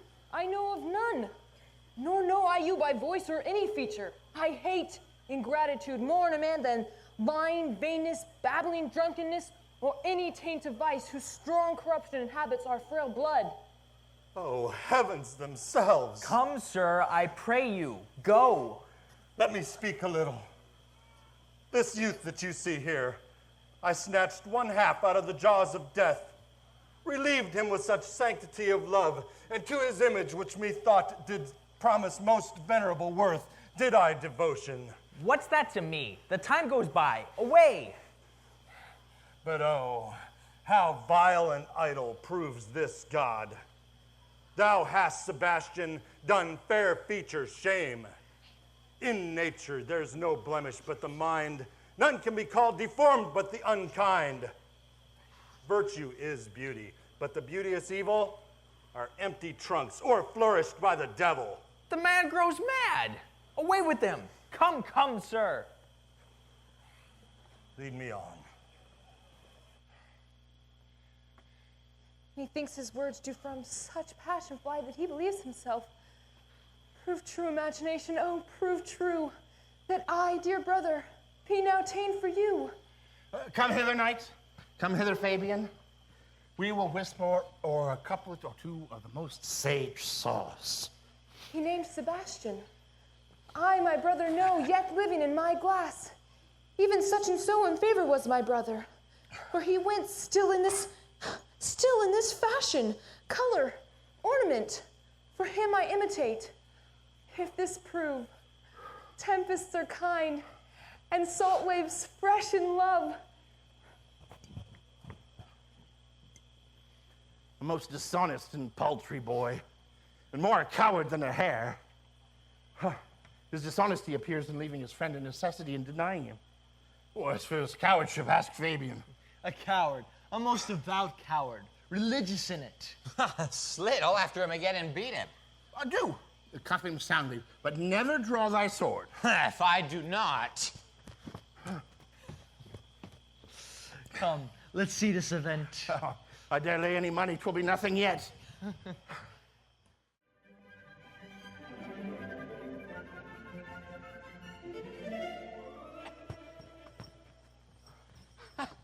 Will you make believe I am not sent for you? Go to. Thou art a foolish fellow. Let me be clear of thee. Well held out in faith. No, I do not know you. No, I was not sent to you by my lady to bid you come and speak with her. No, your name is not Master Cesario, neither. This is not my nose. Nothing that is so is so. I prithee, vent thy folly somewhere else. Thou knowest not me. Vent my folly. He heard that word of some great man and now applies it to a fool. Vent my folly. I prithee ungirth thy strangeness and tell me, what shall I vent to my lady? Shall I vent to her that you are coming? I prithee, foolish Greek, depart from me. There's money for thee. If you tarry longer, I shall give worse payment. By my troth, thou hast an open hand. These wise men that give fools money get themselves a good report after 14 years' purchase. Now, sir, if I met you again, there's for you. Why, there's for thee, and there, and there. Are all the people mad? Hold, sir, or I'll throw your dagger over the house. This will I tell my lady straight. I would not be in some of their coats for 2 pence. Come on, sir, hold. No! I'll go another way to work with him. I'll have an action of battery against him if there be any law in Illyria. Though I struck him first, yet it's no matter for that. Let go thy hand. Come, sir, I will not let you go. Come, my young soldier. Put up your iron. Oh, you're well fleshed. Come on. I will be free from thee. What wouldst thou now? If thou darest tempt me further, draw thy sword. Oh, what? Nay, then, I must have an answer to of this malapert blood from you.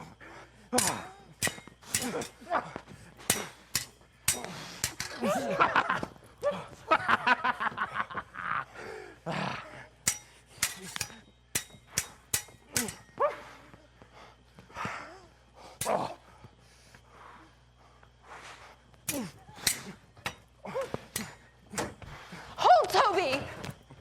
By thy life I charge thee, hold. Madam. Will it ever be thus? Ungrateful wretch! Fit for the mountains and barbers' caves where ne'er manners were preached. Out of my sight! Be not offended, dear Cesario. Rudes be gone! I prithee, gentle friend, let thy fair wisdom, not thy passion sway in this uncivil and thou unjust extent against thy peace. Go with me to my house, and there thou shalt hear how many fruitless pranks this ruffian hath botched up, that thereby thou mayst smilest at this. Thou shalt not choose but go. Do not deny. Beshrew his soul for me. He started one poor heart of mine in thee. What relish is in this? How runs the stream? Or I am mad, or else this is a dream. I fancy still my sense and let they steep. If it be thus to dream, still let me sleep. Nay, prithee, come. Wouldst thou be ruled by me? Madam, I will. Oh, so say, and so be.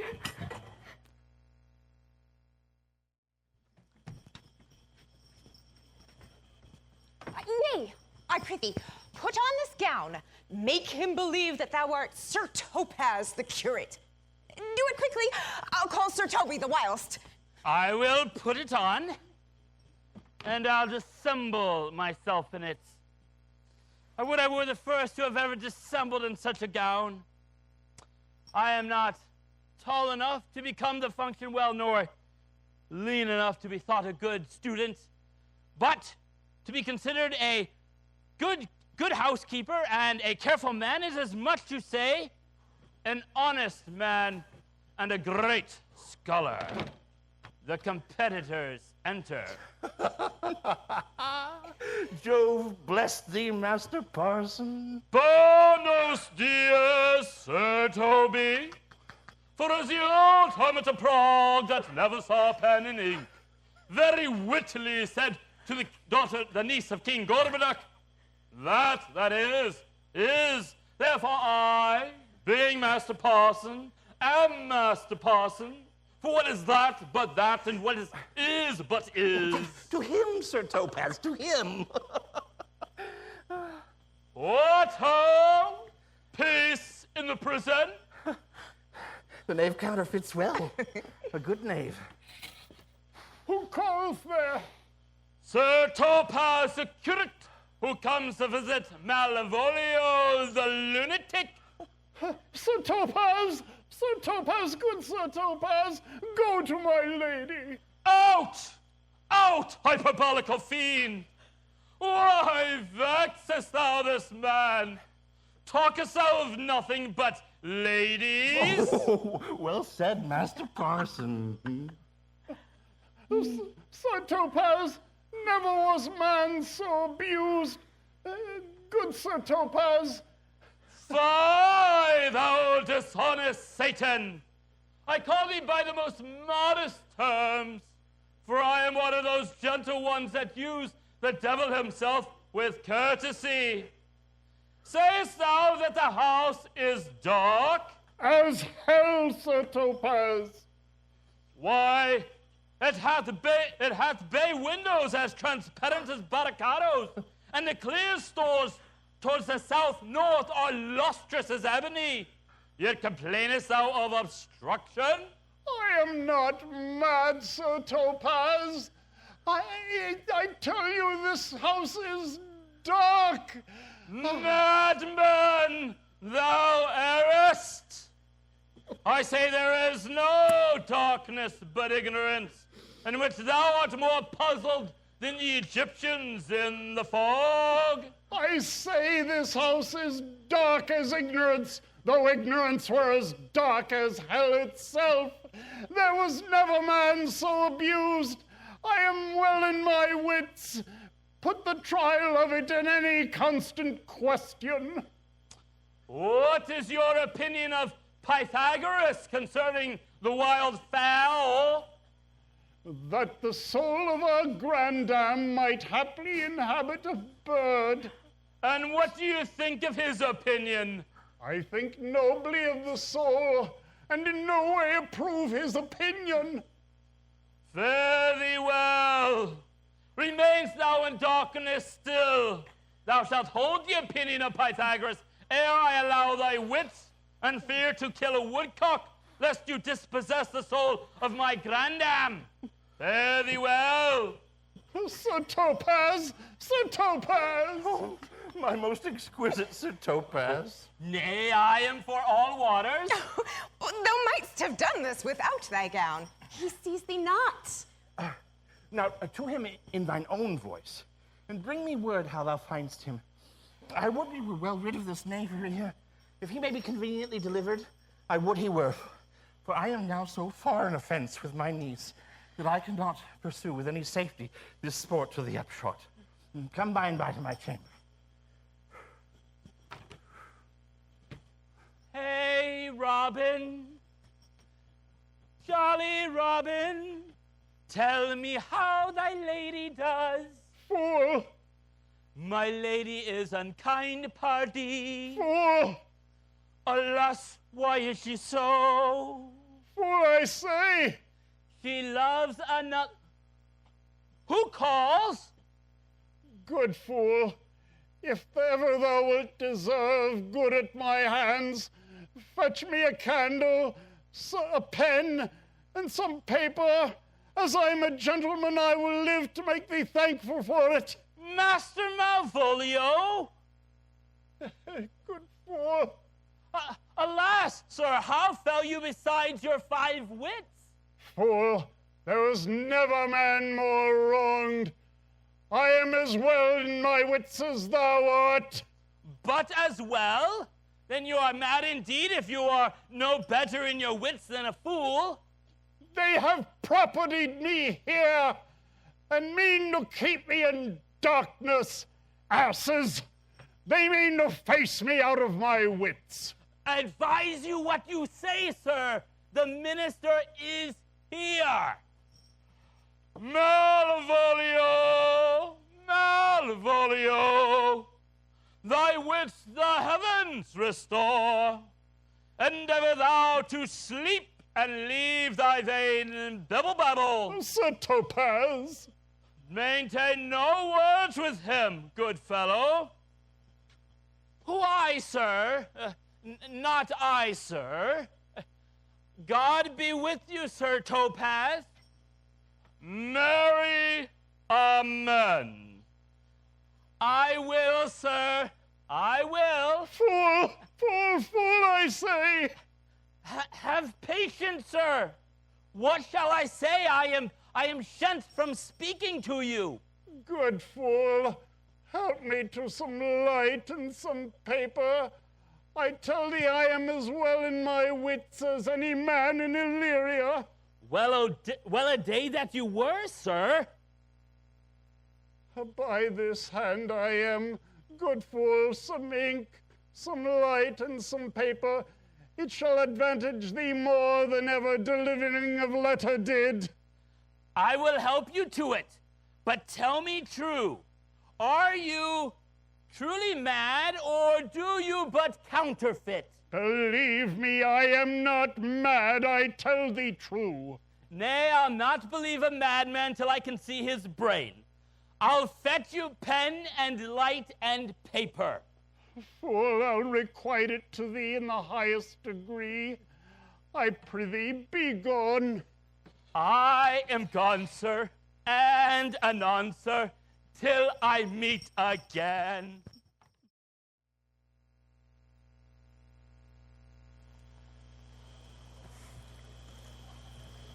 This is the air. That is the glorious sun. This pearl she gave me. I do see it and feel it. Yet though 'tis wonder that enwraps me thus, yet 'tis not madness. Where's Antonio then? I could not find him at the Elephant. Yet there he was, and there I found this credit that he did range the town to seek me out. His counsel now might do me golden service. For though my soul disputes well with my sense, that this may be some error, but no madness. Yet doth this accident and flood of fortune so far exceed all instance, all discourse, that I'm ready to distrust mine eyes, and wrangle with my reason that persuades me to any other end, but that I am mad, or else the lady's mad. Yet if it were so, she could not sway her house, command her followers, take and give back affairs with such a smooth, discreet, and stable bearing, as I perceive she does. There's something in it that is deceivable. But here the lady comes. Blame not this haste of mine. If you mean well, go with me and with this holy man to the chantry by. There, before him and underneath that consecrated roof, plight me the full assurance of your faith, that my most jealous and too doubtful soul may live at peace. He won't conceal it while you are willing. What time we will our celebration keep according to my birth? What do you say? I will follow this good man, and go with you. And having sworn truth, ever will be true. Then lead the way, good father, and the heavens so shine that they may fairly note this act of mine.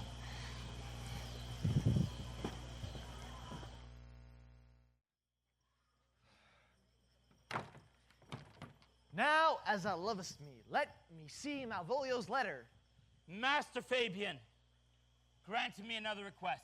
Anything. Do not desire to see the letter. Belonging to the Lady Olivia, friends. Aye, sir, we are some of her trappings. I know thee well. How dost thou, my good fellow? Why, sir, the better for my foes and the worse for my friends. Just the contrary, the better for thy friends. No, sir, the worse. How can that be? Marry, sir, they praise me and make an ass of me. My foes tell me plainly I am an ass, and therefore by my foes, sir, I profit in knowledge of self. But by my friends, sir, I am abused. Therefore, if your conclusions to be as kisses, if your 4 negatives make your 2 affirmatives, the better for my foes and the worse for my friends. Why, this is excellent. No, indeed, sir, though you may think yourself one of my friends. Thou shalt be no worse for me. There is gold. Though it would be double dealing, sir, you can make it another. Oh, you give me ill counsel. Well, put your grace in your pocket, this one's, and let your flesh and blood obey. Well, I will be so much a sinner to be a double dealer. There's another. Primo, secundo, tertio is a good play. Or the old saying, sir, the third pays for all. The triplex, sir, is a good tripping measure. Or the old bells of St. Bennet put you in mind. 1, 2, 3. You can fool no more money out of me at this throw. You will let your lady know that I am here to speak with her and bring her along with you. It may awake my bounty further. Well, marry, sir, lullaby to your bounty till I come again. I go, but I would not have you think that my desire of having is the sin of covetousness. As you say, sir, let your bounty nap. I shall wake it anon. Here comes the man, sir, that did rescue me. That face of his I do remember well, yet when I saw it last, it was besmeared as black as Vulcan in the smoke of war. A bobbling vessel was he captain of, for shallow draught and bulk unprizable, with which such scateful grapple did he make with the most noble bottom of our fleet, that very envy and the tongue of loss cried fame and honor on him. What's the matter? Orsino, this is that Antonio that took the Phoenix and her freight from Crete. And this is he that did the tiger board when your young nephew Titus lost his leg. Here in the streets, desperate of shame and state, in private brabble did I apprehend him. He did me service, sir, drew on my side, but in conclusion put strange speech upon me. I know not what 'twas but distraction.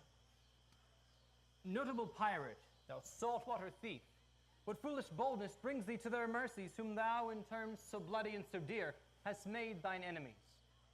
Orsino, noble sir, grant that I may cast off these names that you have given me, for never yet was Antonio a thief or a pirate.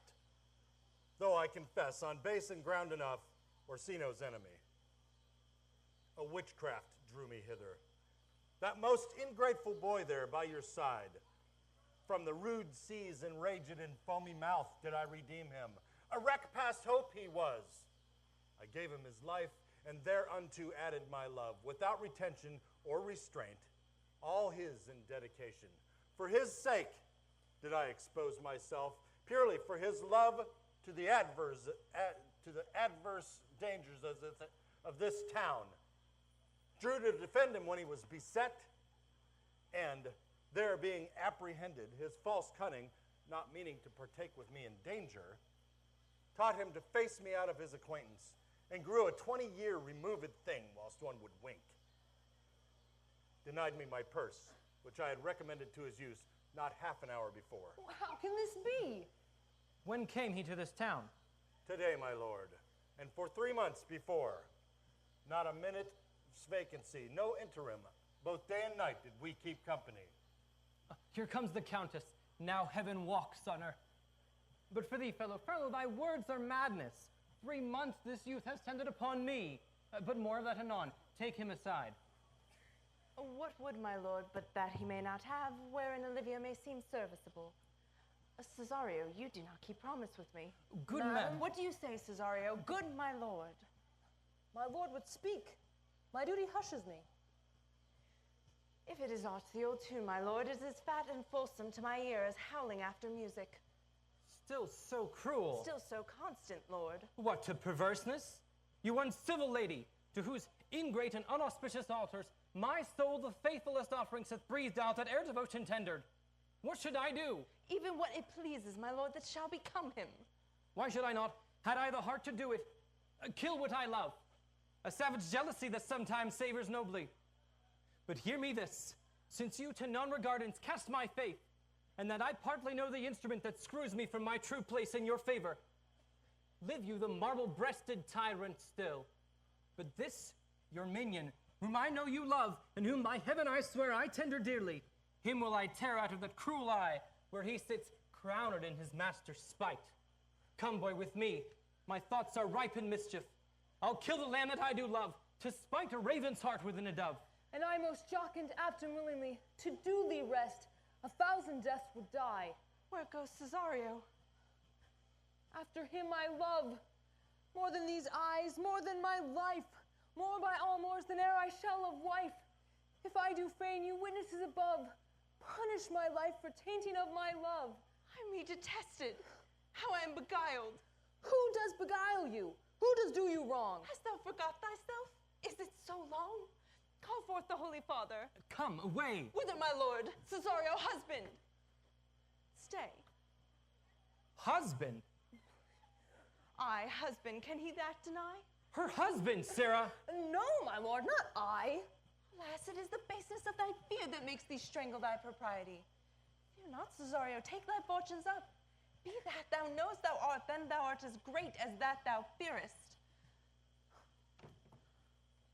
Welcome, good father. Father, I charge thee by thy reverence, though lately we intended to keep in darkness what occasion now reveals before 'tis right. What hath newly passed between this youth and me? A contract of eternal bond of love, confirmed by mutual joinder of your hands, attested by the holy close of lips, strengthened by interchangement of your rings, and all the ceremonies of this compact sealed in my function by my testimony, since when my watch hath told me toward my grave I've traveled but 2 hours. Oh, thou dissembling cub! What wilt thou be when time has so to grizzle on thy cates? Or wilt not else thy craft so quickly grow, that thine own trip shall be thine overthrow? Farewell, and take her, but direct thy feet where thou and I henceforth may never meet. My lord, I do protest. Do not swear. Oh, little faith, though thou hast too much fear. For the love of God, a surgeon! Send one presently for Sir Toby. Why, what is the matter? He's broke my head across. Has given Sir Toby a bloody coxcomb too. For the love of God, your help! I had rather than 40 pound I were at home. Who hath done this, Sir Andrew? The Count's man, one Cesario. We took him for a coward, but he's the very devil incarnate. My gentleman, Cesario? Odds lifelings, here he is! You broke my head for nothing! And that I did, I was set on to do it by Sir Toby. Why do you speak to me? I never hurt you. You drew your sword upon me without cause, but I bespoke you fair and hurt you not. If a bloody coxcomb be a hurt, you have hurt me.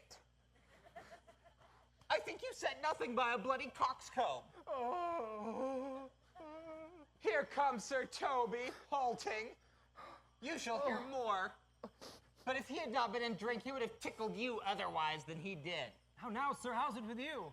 Oh, that's whole one has hurt me, and there's an end on it. I saw it. Did see the surgeon saw it. He is drunk, Sir Toby. An hour gone. His eyes are set at 8 in the morning. Well, then he's a rogue. And I hated drunken rogues. Away with him. Who hath caused this havoc with them? I'll help you, Sir Toby, because we'll be dressed together. Will you help? An asshead and a coxcomb and a knave? A thin-faced knave? Go. Get him to bed and let his hurts be looked to. Oh.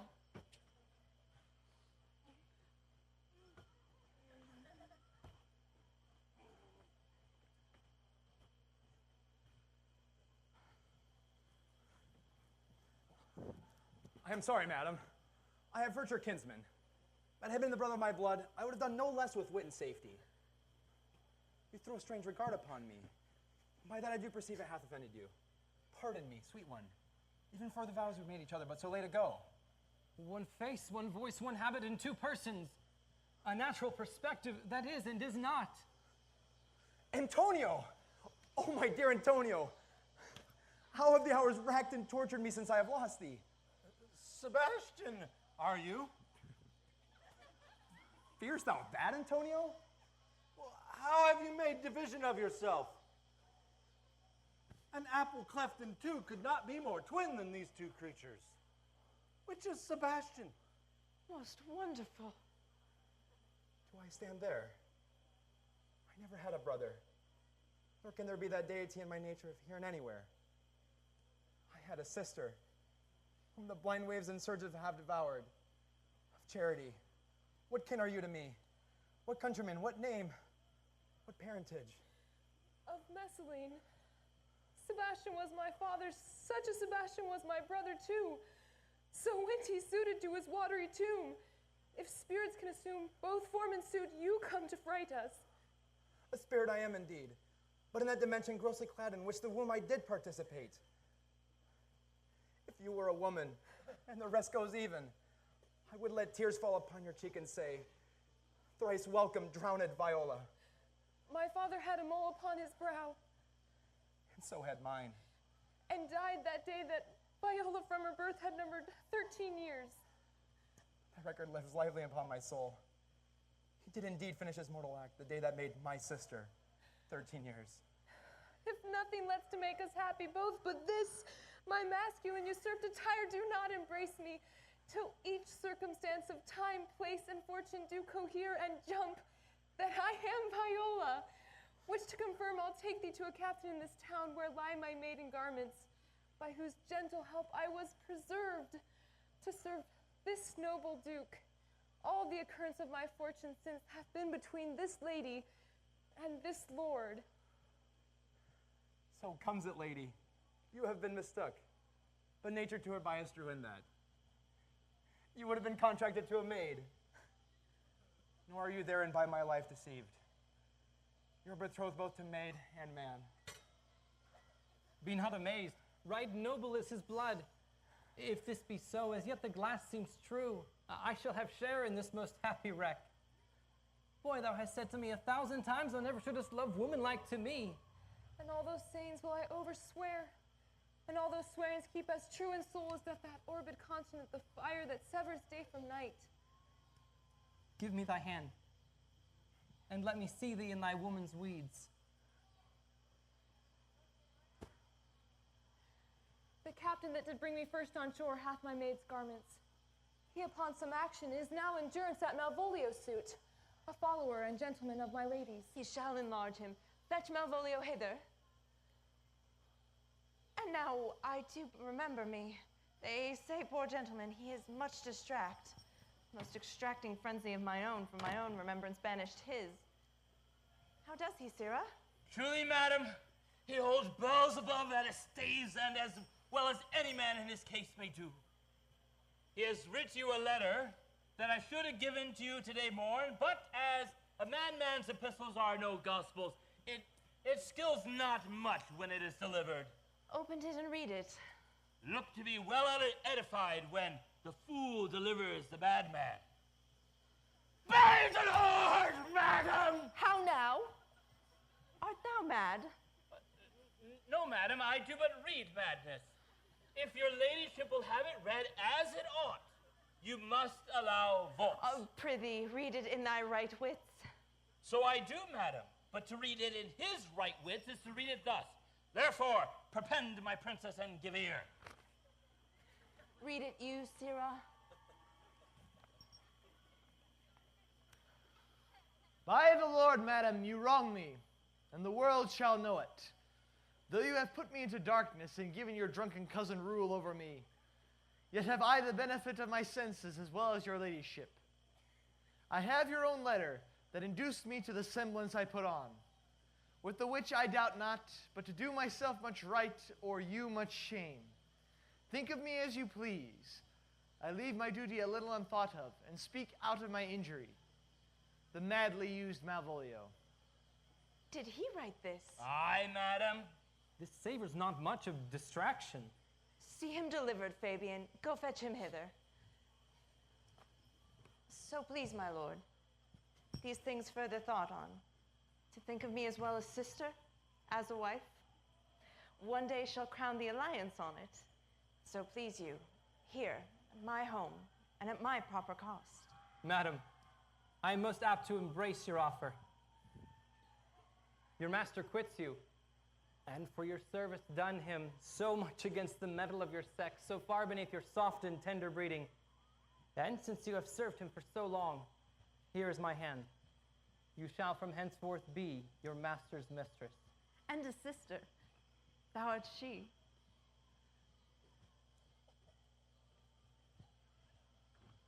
Is this the madman? Aye, my lord, this same. How now, Malvolio? Madam, you have done me wrong. Notorious wrong. Have I, Malvolio? No. Lady, you have. Pray you peruse that letter. You must not now say 'tis not your hand. Write from it if you can in hand or phrase, or say 'tis not your seal or your design. You can say none of this. Very well, grant it then, and tell me in the modesty of honor why you have given me such clear lights of favor, bade me come smiling and cross-gartered to you, to put on yellow stockings, to frown upon Toby and the lighter people.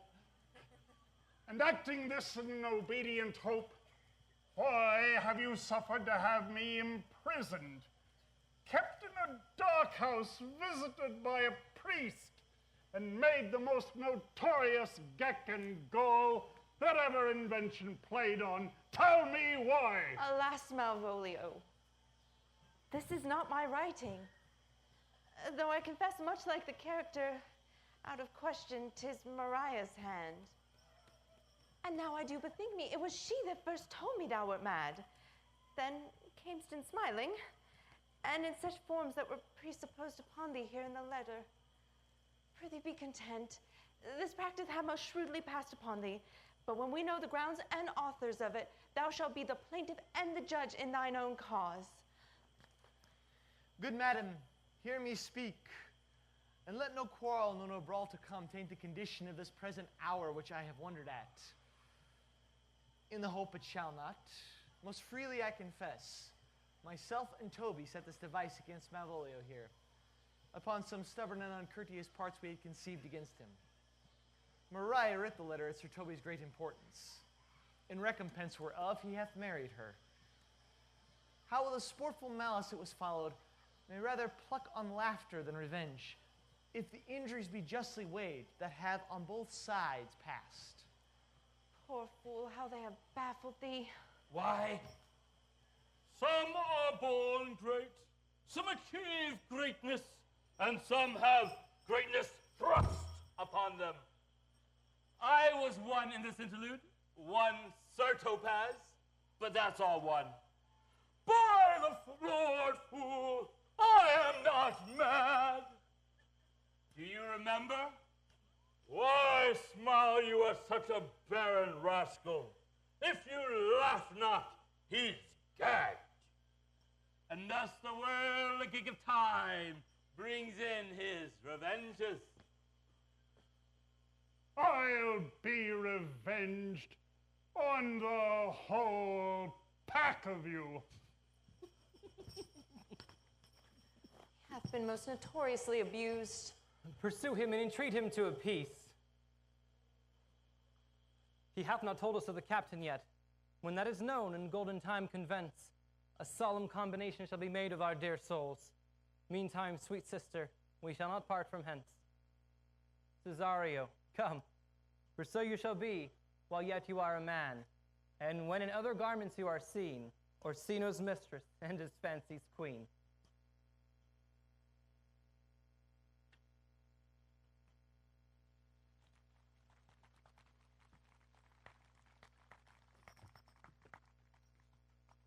When that I was a little tiny boy, with a hey-ho, the wind and the rain, a foolish thing was but a toy, for the rain it raineth every day. But when I came to man's estate, with a hey-ho, the wind and the rain, 'gainst knaves and thieves men shut their gates, for the rain it raineth every day. But when, alas, I came to wive, with a hey-ho, the wind and the rain, 'gainst by swaggering I could never thrive, for the rain it raineth every day. A great while ago the world begun, with a hey-ho, the wind and the rain, but that's all 1 hour, play is done, and we strive to please you every day.